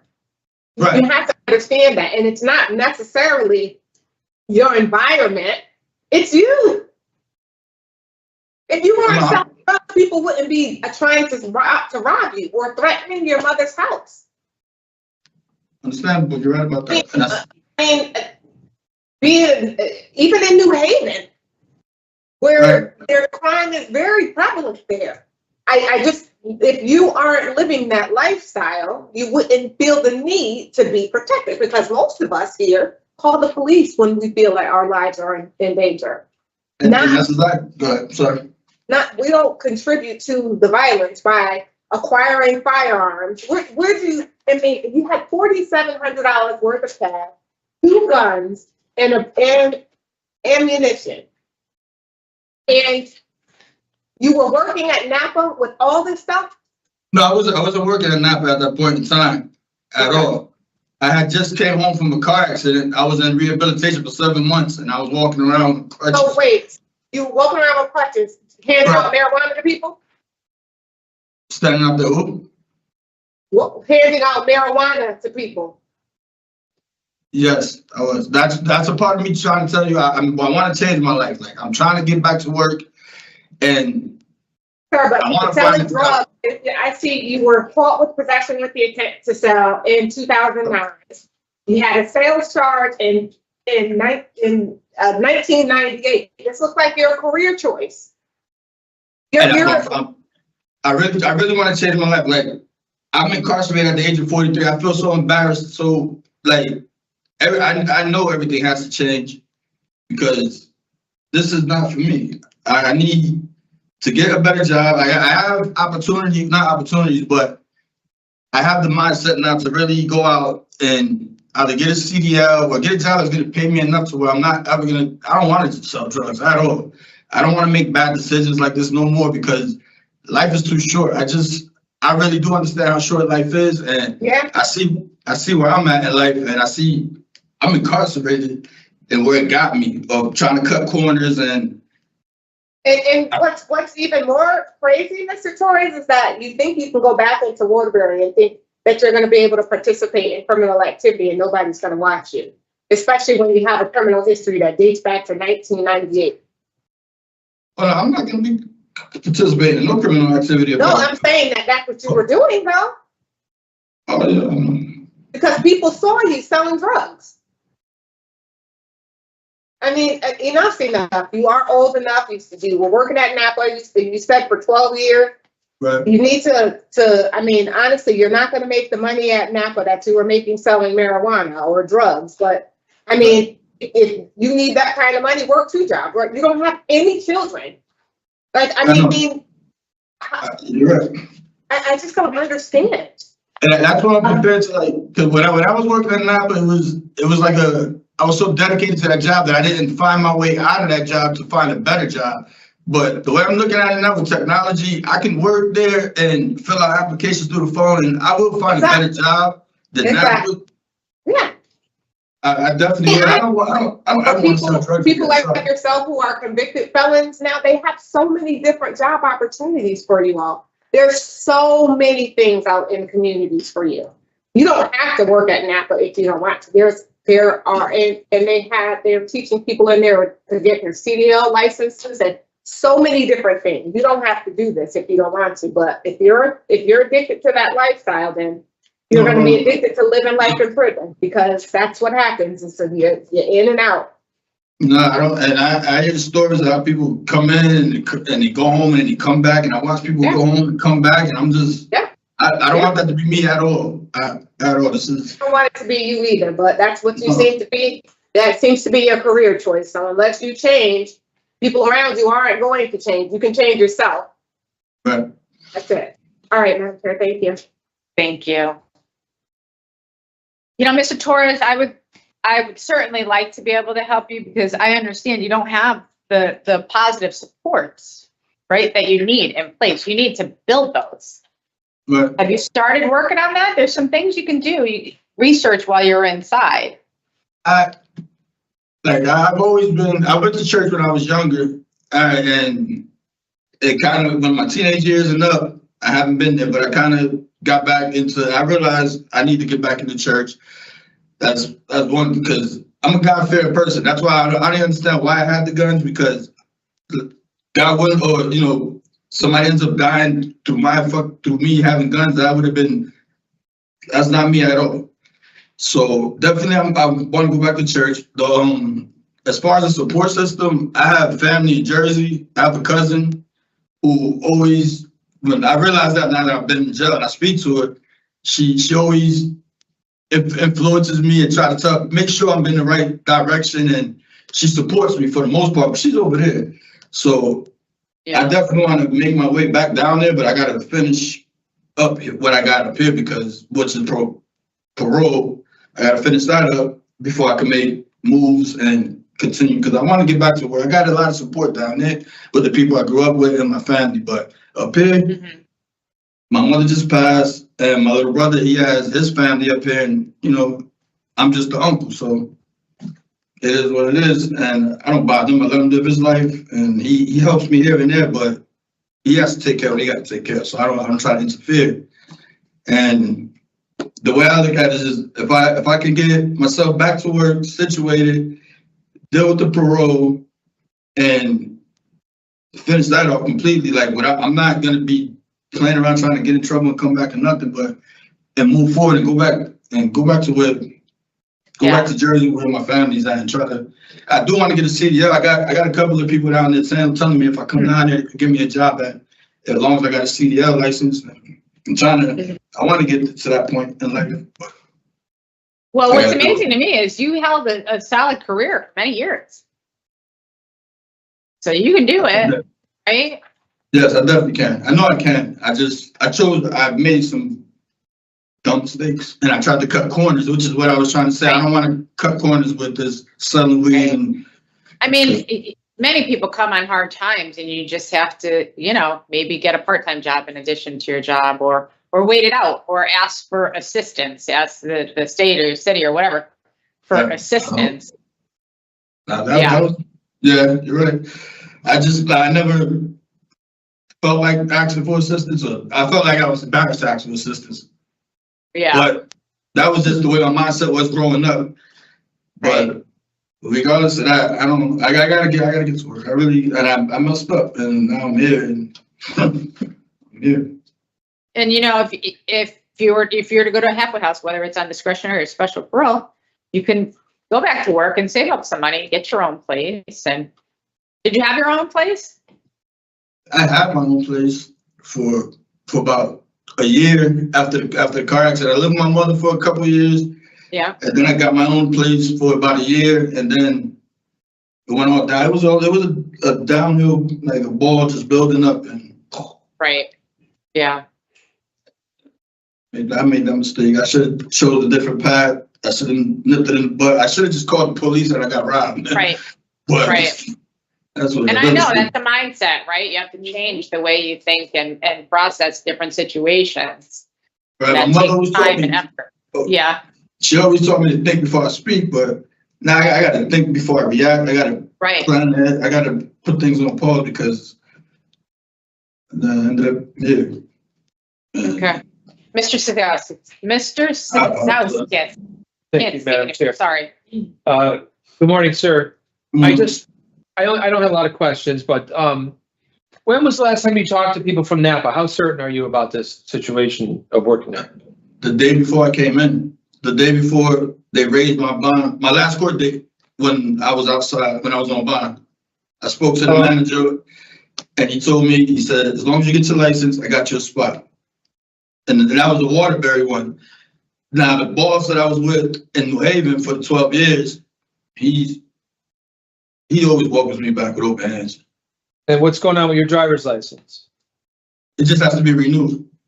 It expired while I was in here. Okay. I read something in here about you having problems with alcohol in the past. You took the Tier 2 program, right? Right. That help you? Yes. Are you concerned about drinking when you get out? No, I'm not. It definitely reminded me of what I need to do and the certain triggers, and like I isolated myself when my mother died, and that's where the drinking came in and it kicked in effect. And the tier two definitely pointed out a lot of things that I should and shouldn't do, and not be afraid to ask for help. But I'm not in that position to where I'm worried about drinking when I get out. Not at all. Not at all. All right, that's really all I had. Thank you, sir. Thank you. All right, Mr. Torres, give us some time to discuss your case. We're going to deliberate and we'll come back to you shortly with our decision.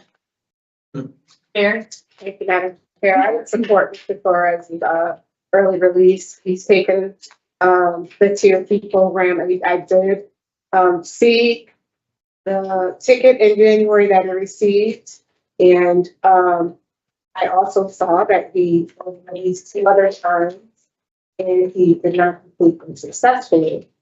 However, I think that Mr. Torres has shared some of his insight today about his decision making, and found that he really does understand now that he doesn't need the weapons, and and hopefully he will, be a man of his word and do better, because he's not, the sentences just are going to get longer. But I would support his early release. I agree. Mr. Cizauskas? Yeah, I agree. It sounds like he has a job lined up and he recognizes the areas that he needs to focus on with alcohol and other things. So, All right. So we have a halfway house and no alcohol. Did you have anything different or? All right. those, In the matter of David Torres, I mean, number 332632, I'll move to grant parole effective November 26, 2024, that's today, with the additional conditions of halfway house placement and no alcohol consumption. Is there a second? All in favor? Aye. Do you understand, sir? Yes, I do. Someone will reach out to you, okay? And they'll find you a halfway house placement. We wish you the best. Keep working on yourself. All right, thank you very much. Appreciate it. Yeah, have a good day. This includes a hearing for David Torres, 336.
Good afternoon. We will begin with the interpreter's oath.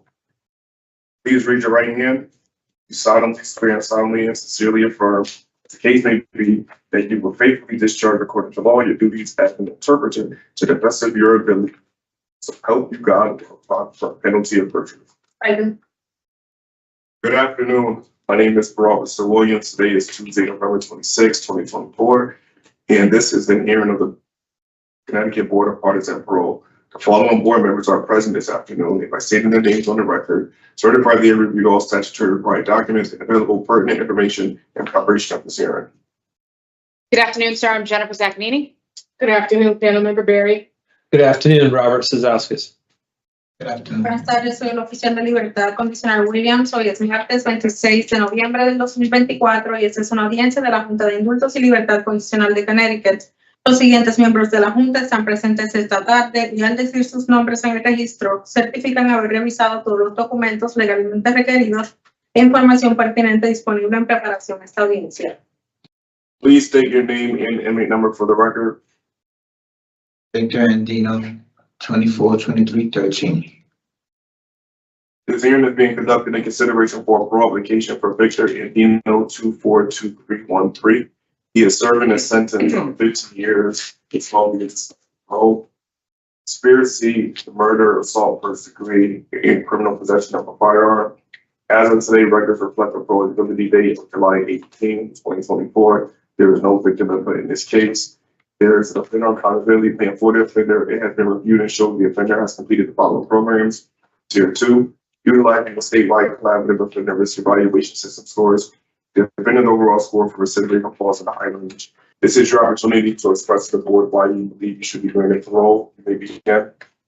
Esta audiencia se está llevando a cabo en consideración a la aplicación de libertad condicional de Víctor Andino, número 242313, recibiendo una sentencia de 15 años y 12 años de supervisión especial de libertad condicional por conspiración a cometer asesinato, agresión en primer grado y posesión criminal de arma de fuego. Hasta el día de hoy, los expedientes reflejan una fecha de elegibilidad para libertad condicional del 18 de julio del 2024. No hay testimonio de víctima en este caso. Hay un plan de responsabilidad para el ofensor, el cual ha sido revisado y demuestra que el ofensor ha completado los siguientes programas. Tier 2. Utilizando el sistema colaborativo estatal de evaluación de riesgos del ofensor, el timbal general del ofensor cae dentro del rango alto de riesgo de reincidencia. Esta es su oportunidad para expresarle a la Junta por qué piensa se le debe conceder libertad condicional. Puede comenzar. Ahora yo tengo que decirle a ellos. Puede comenzar. Thank you for accepting me here. I'm gonna try in English. I'm sorry for the victim. I take fully responsibility of all actions and all the pain that I caused everyone involved, his loved ones, my loved ones, and as well as him. I'm truthfully sorry, and thank you for letting me explain that to him. I think that during this time and all these programs, I learned that there's always a light at the end of the tunnel. I learned how to value my loved ones. I learned that if I have a job, which I have waiting, I can be a positive person without going back to the same spots or the same people who I used to be around. And just praying to God for the best. Not too much to say. Thank you. Okay. Thank you. We're going to ask you some questions, and at the end of our questioning, we'll deliberate amongst ourselves and give you our decision. Thank you.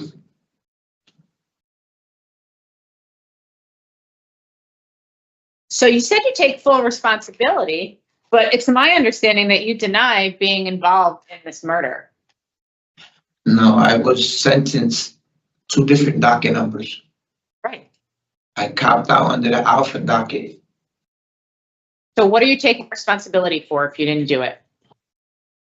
Because I was sentenced for it. And if I was sentenced for it, that means that I can't, there's no other way to say that I wasn't around. Well, there is. I mean, you did. I mean, you admit to assaulting the victim, right? Mm-hmm. You shot him? Yes. Why? There was a dispute of drug activities. Okay, so this was over drug territory? Yes. Okay. So you shot him because he was selling drugs in your neighborhood territory? Yes, it was. Okay, so then why in your interview did you say it was self-defense? It was a fight that led up to that. Well, I mean, they're two different things. I mean, was your life at risk? When you're talking about when in the beginning of the case and when I got arrested for it? The shooting, yes.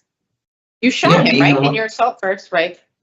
We was fighting. Yeah. It was a fight. He goes to the car, so I shot him. I'm sorry. There was a fight and he went to his car. Is that what you said? Yes, Okay, if he was going to his car, why didn't you just leave? because he wanted to reach for his. Well, how do you know he was going to get his gun and not trying to leave? That's what he says verbally, and there's more witnesses that talk about it in the whole case. So you believed he was going to get a gun, so you shot him before he could get his gun? Absolutely. Wow. So why did you go to trial? They put me on trial. You weren't offered, on the assault first, you weren't offered any kind of plea bargain? Nah. They just took me straight to trial. Straight to trial. Everything is in dockets. Wow. Okay. And you maintain you had nothing to do with the murder? Nah. Was this gang related? Nope. None of this was gang related? Nope. Were you part of a gang? Nope. I'm not part of them. Never been affiliated.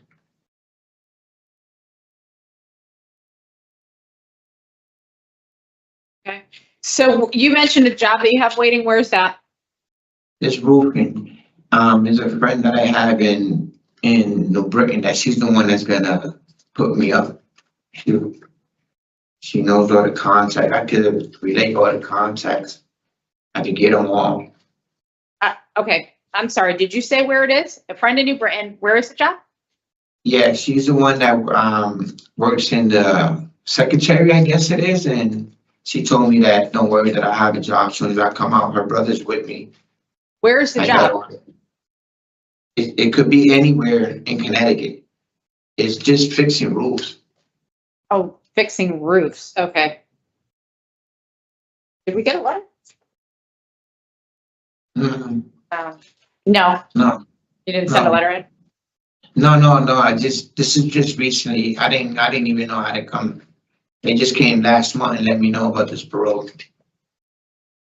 So most people know when they're eligible for parole. Were you not interested in parole?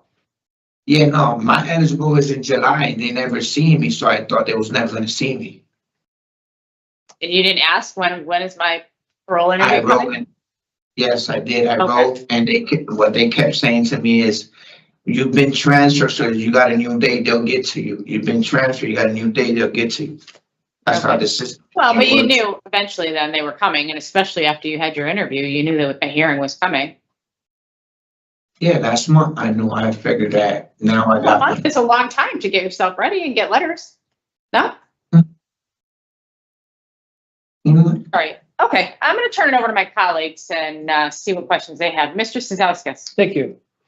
Good afternoon, sir. How are you? And I'm all right. I read that you took anger management. It looks like probably twice. Do you remember taking Yeah, that? twice. Yeah, twice. I mean, were you able to get anything from that program to help you deal with, anger? Well, I learned that you get your sweaty hand, that's a sign. How to try to talk it out, walk up, walk away.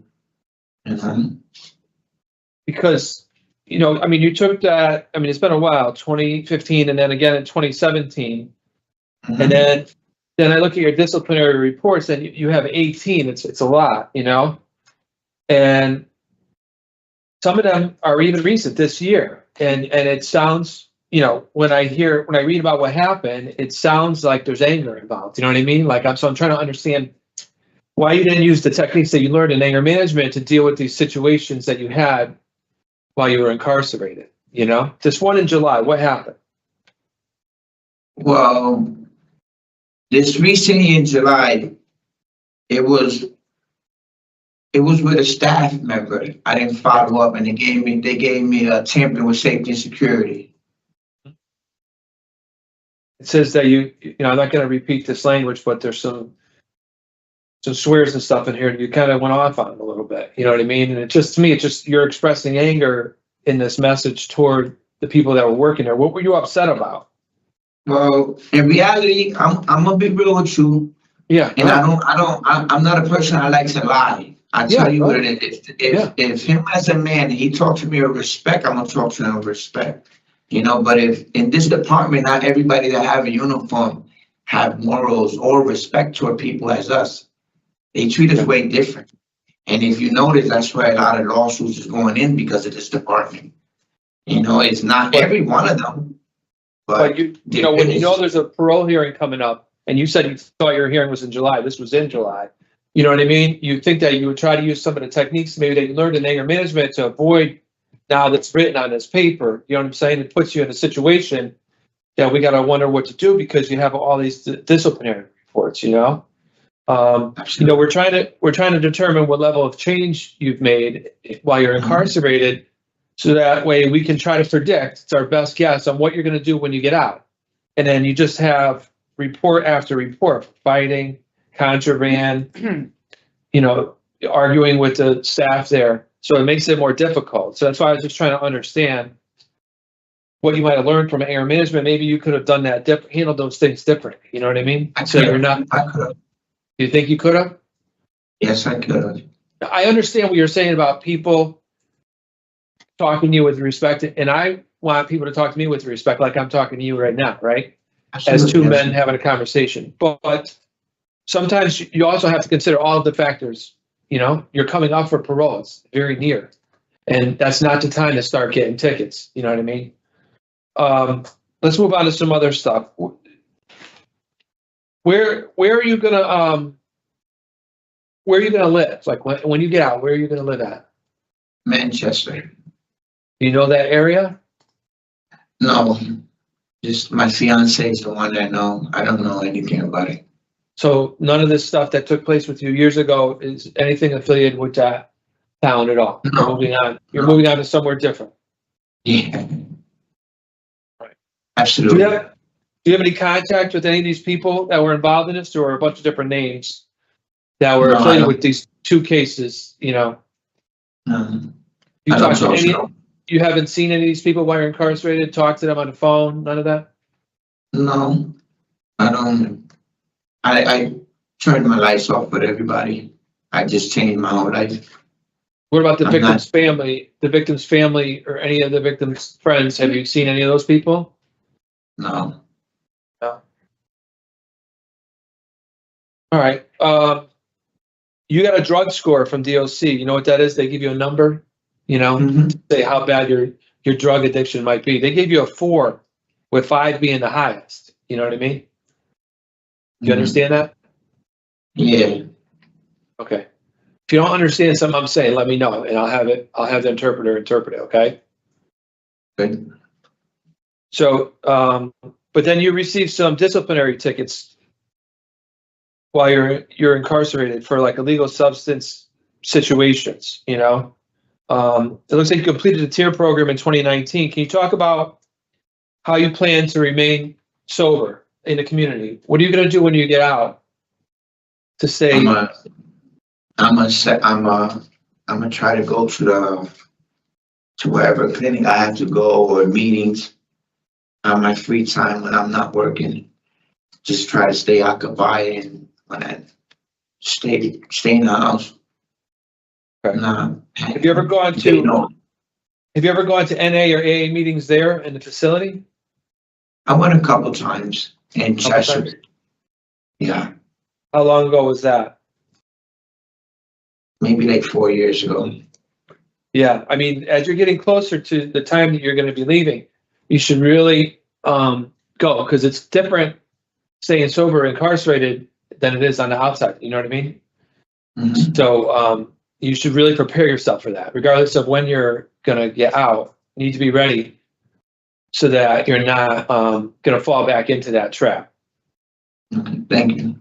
Addiction. You know what I mean? I would really strongly advise you to start go in, if there's AA meetings where you're at, or NA meetings, figure out a way to start getting yourself ready. At some point, you're gonna get out, regardless, at some point,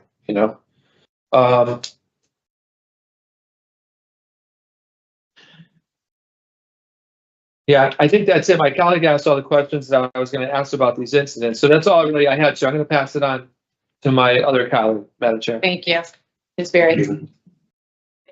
All right, give us some time. We're going to discuss your case and we'll get back to you shortly with our decision.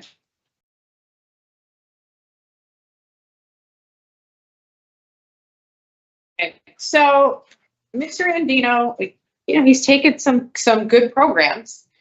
Unfortunately, despite the programs that he took early on, he has continued to get disciplinary reports after completing them.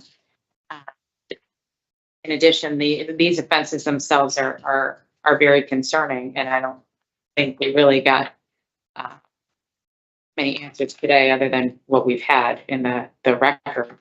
I certainly hope for his sake that he has changed and is trying to turn his life around. He does have 10 years of special parole to follow his sentence, where he will continue to get the support and supervision of parole and community services.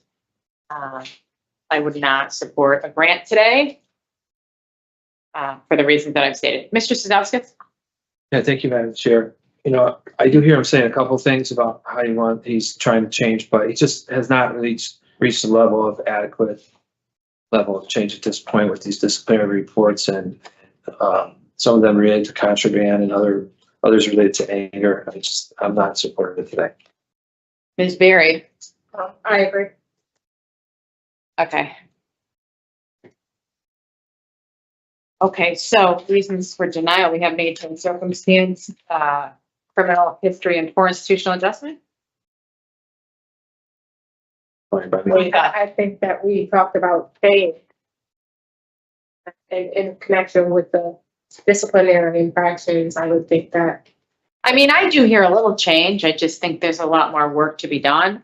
Where you want to add inadequate evidence of offender change? That's one of the reasons that I had. However, the ones that you stated are fine. Okay, what do we have for conditions? There's I think we have a registered family member, RG. We have a co-defendant, Richard Ruiz, no alcohol. I think anger management again would probably be helpful. Great. Anything else? Nope. All right. Okay, in the matter of Victor Andino, inmate number 242313, I'll make a motion to deny parole for the following reasons: the nature and circumstance of the offenses, criminal history, and poor institutional adjustment to disciplinary reports. Further move for the 10 years of special parole, the following additional conditions: no contact with family member of the deceased, initials RG, no contact with co-defendant Richard Ruiz, no alcohol consumption, and an anger management program in the community. Is there a second? Second. All in favor? Aye. All right, sir. Unfortunately, we couldn't grant parole today. We wish you the best. This concludes the hearing.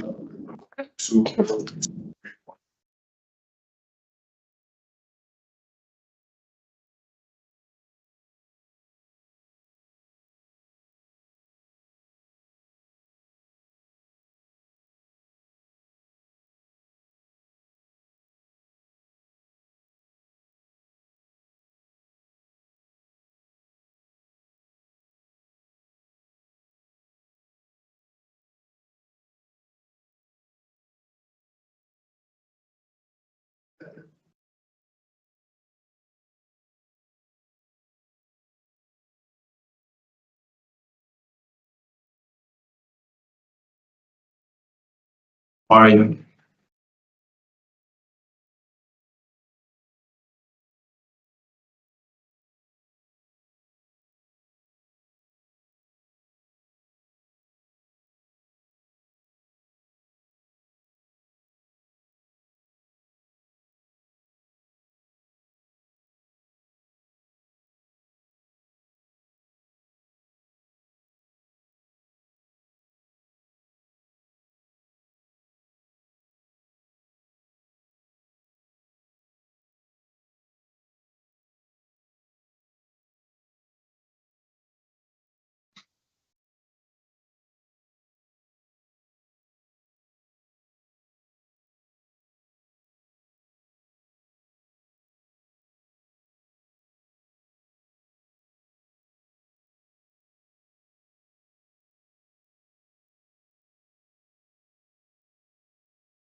Good afternoon, my name is Mr. Williams. Today is Tuesday, November 26, 2024. This is the hearing of the board. All board members are present this afternoon. And my senior names on the record certified they reviewed all statutory required documents and available pertinent information in preparation of this hearing. Good afternoon, sir. I'm Jennifer Zaccanini. Good afternoon, panel member Barry. Good afternoon, Robert Cizauskas. Good afternoon. Please state your name and INMATE number for the record. Yes, my name is Eduardo Quinones-Martinez, number 220576. Thank you. This hearing is being conducted in consideration for a parole application for Eduardo Quinones-Martinez, 220576. He is serving a sentence of 3 years jail for being parole for 2 counts of larceny third, evasion of responsibility, larceny second, larceny fourth, larceny fifth, larceny fifth, larceny sixth, and engaging in police suit. As of today, record reflect the parole's guilty date of May 15, 2024. There is no victim in this case. This inmate was heard by the board on May 13, 2024. Tonight, parole the new hearing date set for November 2024. The board recommended that the inmate successfully complete the Tier 4 program and any additional positive programs with no new DRs. Since the last hearing, there's been an application for positive programs, recovery coach and Tier 4. Utilizing the statewide collaborative between the risk evaluation scores, the offender's overall scope for recidivism falls in a very high range. This is your opportunity to discuss the more why you shouldn't get parole. Thank you again. Yep, that's you. Okay, I'm sorry. I'm just gonna read something I wrote for you guys. Good afternoon, parole board members. Thank you for allowing me to present my case before you today. Since my last hearing 6 months ago, I have used my time wisely by completing the Tier 4 time program, becoming a mentor in the DOC's timeout program, gaining CCAR recovery coach certificate, and additional college credits towards a human resource associate's degree, which, by the way, I have 30 credits now. In all honesty, I appreciate the board's decision last time, Ms. Page, and the others, as it allowed me to participate in these programs, all which aid me in my own personal mental health, substance abuse treatment, and overall growth as a person, in addition to hopefully allowing me to one day work in the field of recovery myself. Today, unlike before, I have developed a plan of action which involved the support of the SCAT program. I will be attending therapy and case management groups while living in one of their sober houses approved by parole. A solid foundation is an imperative for me, also structure, and I choose to trust in the higher power to walk in righteousness while on the journey of recovery.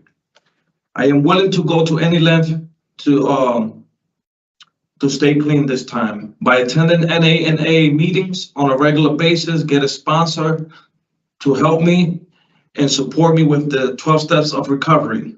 I have developed this new strong belief system and mindset that has helped me gain confidence in myself to stand on my spiritual principles I believe in today. And that is integrity, accountability, selflessness, honesty, open-minded, and willingness. All that the recovery time program has taught me, thanks to Council Supervisor Ms. Rogers and all addiction service staff. Because of them, I have renewed hope in my ability to stop drug use and remain crime-free. That is all. Thank you for allowing me to share this good news with you today. Thank you very much, sir, for your statement. We have questions for you, and when we're done with our questions, we'll deliberate and give you our decision. No problem. We'll begin with Mr. Cizauskas. Good afternoon, sir. How you doing, sir? Good. Congratulations on those college credits. I know it's not easy to do, especially in this situation. Yeah, it's really good. I see you completed Tier 4. That's what they asked you to do, right? The last time you were here? Correct. Yeah. So can you tell us what you learned in that program that can help you when you're out in the community to remain sober? Sure. So one of the things I learned was about my negative core beliefs. My whole life, my life was shaped on these negative core beliefs and values of the streets and the street codes and all that negativity that basically made poor decisions in my life. But by sitting down and being in this time program, I learned some new core beliefs. those that will help me in my recovery. And as I stated in my statement, that integrity, accountability, acceptance, all these spiritual principles that I never knew about or care about, that has shaped my new way of looking at life today. And being tired of paying for all my consequences and dealing with painful consequences, today I see things different, through different perspective. You know, listening to you talk today about all these things and then reading these reports, you know, it's like two different people. You know what I mean? Yes. There's a lot of craziness going on at that point in your life. You're running around, the cops are chasing you. It's just one thing after another, all related to addiction, it appears like, you know? Yes. So, I mean, you got to stay on this track. You sound very good and clean and much different than what I read in these reports. That's true. Yeah. Yeah. I noticed in past incarcerations, you managed to accumulate 37 disciplinary reports, but throughout this time, none. Can you talk about how you did that?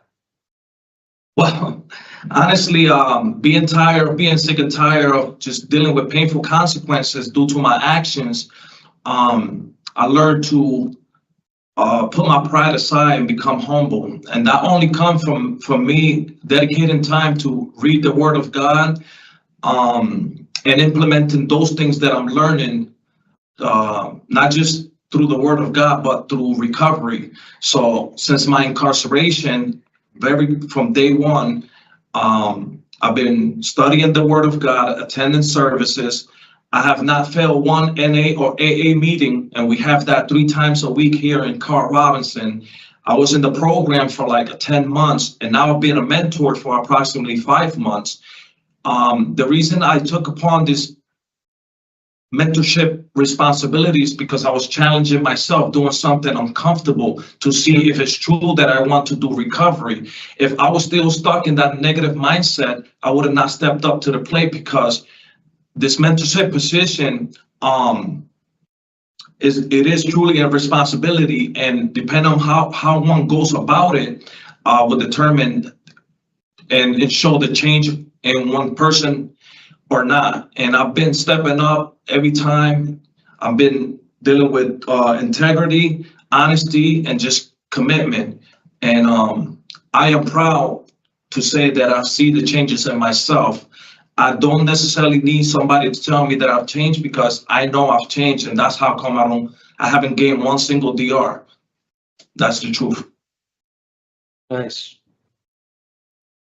Good. I heard you talking about this transitional case management program that you have for your release. Can Yes. you just describe that a little bit more to me? What's that's going to be like?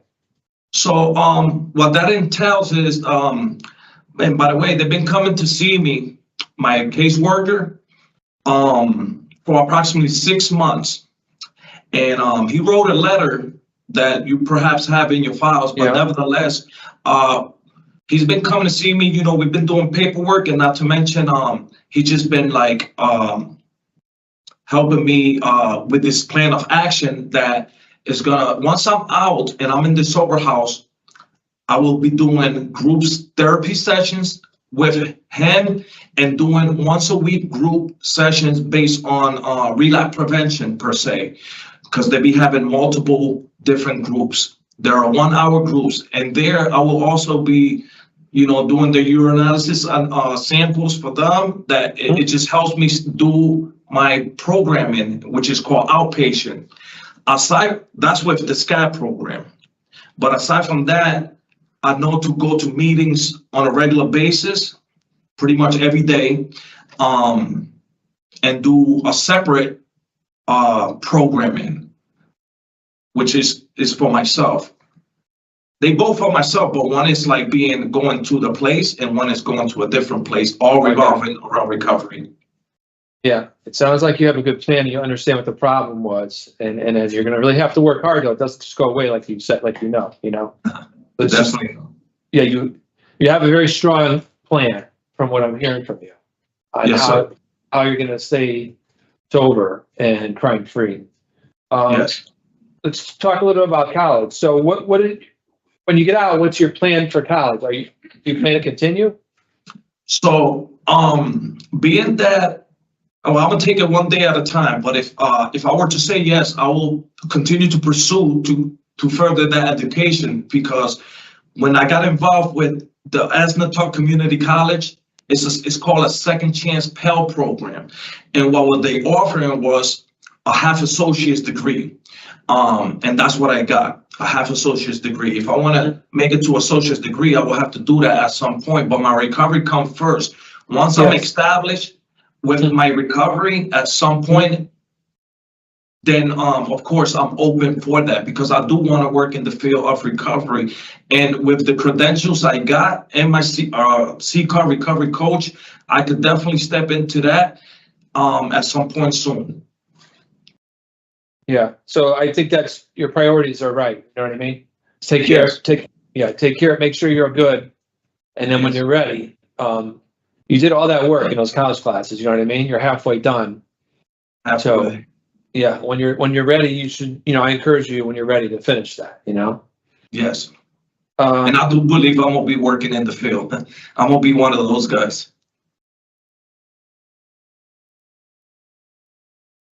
What about jobs for now? Like when you first get released, what kind of work do you think you could do? So I've always been in the restaurant business. So it's a passion I have for just cooking, creating. And my last 10 years of any type of employment has been at restaurants. For instance, the last one when I was in a halfway house was at Butcher and Baker's in Farmington, Connecticut, Farmington Avenue by UConn Health. And I was a line cook. It's something I like to do and something I look forward to doing when I get out. Once my recovery is established and I have all my meetings for each and every day of the week, and I'm working, having my schedule with the outpatient, I'll work around that schedule and get my job, but it's not my priority. The plus is that 60 days is being paid for at the sober house, so it's not so much of a rush to get a job. To me, a rush is to get my meetings and my foundation established, and then I will surely get a job. For I've always been good at gaining employment. Okay. All right. The only other thing I was going to ask you about is your driver's license. I read through these reports, a lot of stuff with driving. You know what I mean? Well, what's going on with your driver's license now? So my license was suspended up to September that just went by. So I took initiative and I wrote motor vehicles, told them I was still incarcerated, indigent, because I couldn't pay the $175 restoration fee. Yeah. And they responded. Well, I asked for an extension and they responded right away saying, okay, just let us know how long. And I was waiting for this day to see how soon I could be out, for my family is willing to provide me with the money until I start working, and I'll pay the $175 to my family just to get my license. But I demoted the license, or not me, but I have a regular ID that I got since I've been in, so I could have identification to look for work when I get out. Right. So everything is pretty much all set. Sounds like you have a plan to take care of that, but right now it's suspended, and your plan is once you get straight and out in the sober house, you're going to take care of that 175 with the help of your family. Well, no, as soon as I get out of the DOC and into the sober house, I will get in touch with them with the money that my family is going to provide just to renew my license. So it's going to be done immediately as soon as I get up. Okay. All right. Well, thank you for answering all my questions, sir. I'm going to pass it along to my colleagues. You did a good job answering the questions. Very good. Thank you. Thank you very much, sir. Mr. Martinez, I just wanted to say that I appreciate you doing what we asked you to do. It's clear to me that you were serious about your recovery and maintaining your sobriety. And that wasn't for us. That was completely for you. We wanted you to prove to us that you were ready. And it really does sound as if you are. I have two questions for you. One is, I know that you completed the CRT back in 2019. Were you clean and sober then? I was. And what caused your relapse?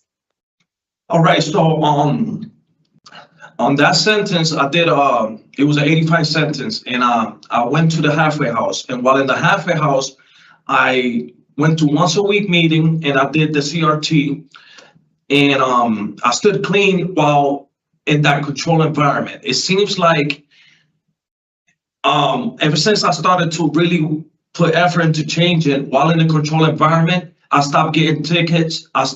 And I was doing good. Once I finished that sentence and I was out of the halfway house, I was living by myself in the studio apartment that I rented, and complacency set in, something I never dealt with before, because again, I only have been attempting to live recovery and the golly thing in jail, but never really implemented in the streets. So complacency set in. I started believing that I could do it on my own, and I suffered miserably with a relapse, thinking that I could do one, but then in recovery they said 1 is too many, 1,000 never enough. I had to go through that to know what I know now. So I go with my experience from this point on, hoping that I'll do better than before. I agree, and I'm hoping that you have better success as well. The reason why I asked you that question was because when I was reviewing your file, some of the things that you pointed out yourself was that you look bad on paper, and that when you are using drugs or you're doing well in the community, you use drugs to celebrate your accomplishments. Big time. That's true indeed.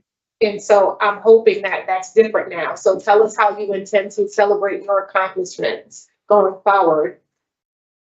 Well, some of the things that come to mind is like whenever an accomplishment presents itself, I want to celebrate with family while eating dinner and expressing how happy I am about not only being clean, but the successes I'm having, instead of like on my own going left and wanting to pick up a substance to do it like I always did, which never resulted to nothing but back in jail. So that's one of the ways. And, sharing it with my support system, because I have a church that is waiting for me to attend. So just always expressing it to people how good I'm doing and whatever is happening. I never did that before. Yeah. Can I add one more thing to your list? Yes. You can share with people what you've done, but allow people to celebrate you. Let them say, good job, well done, Ms. Martinez. Because if you think, we all go through things in life, and sometimes we fall short, but sometimes we are successful. And we just, being a person of faith, like I just heard you talk about, it's not really up to you to say, give that to your higher power, because it's only because of them that, you can make these strides. And maybe that will help you stay away from trying to celebrate yourself. I'm not saying that you shouldn't say, I did it, oh my God, you know what I mean? Yeah. But not, let me have a shot. Let me go and get some, crack cocaine, you know what I mean?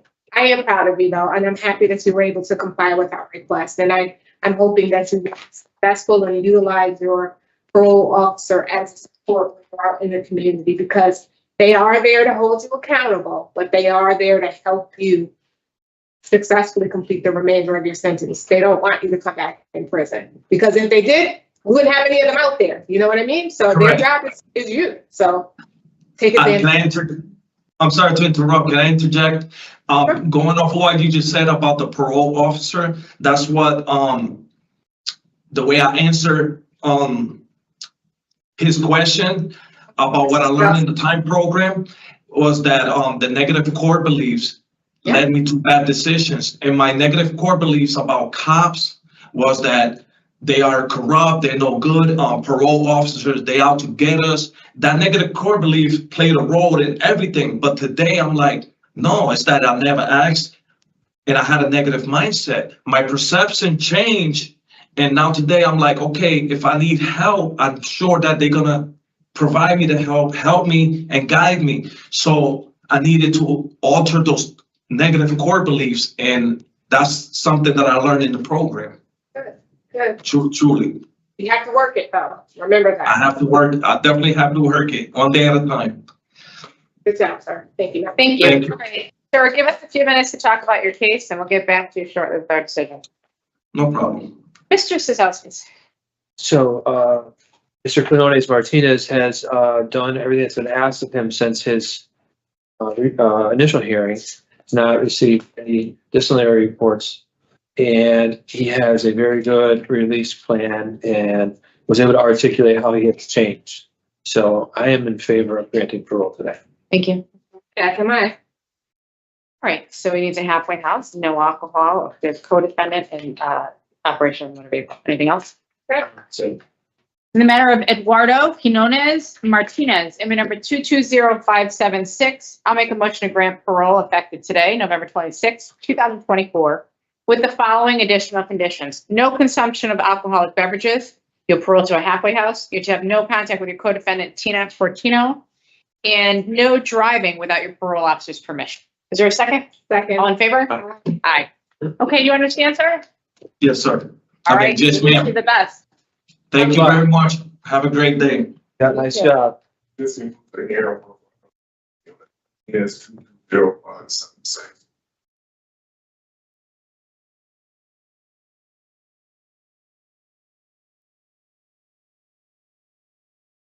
What do you do? Go ahead. This also concludes the November 26, 2024 Carl Robinson hearing. It's what time?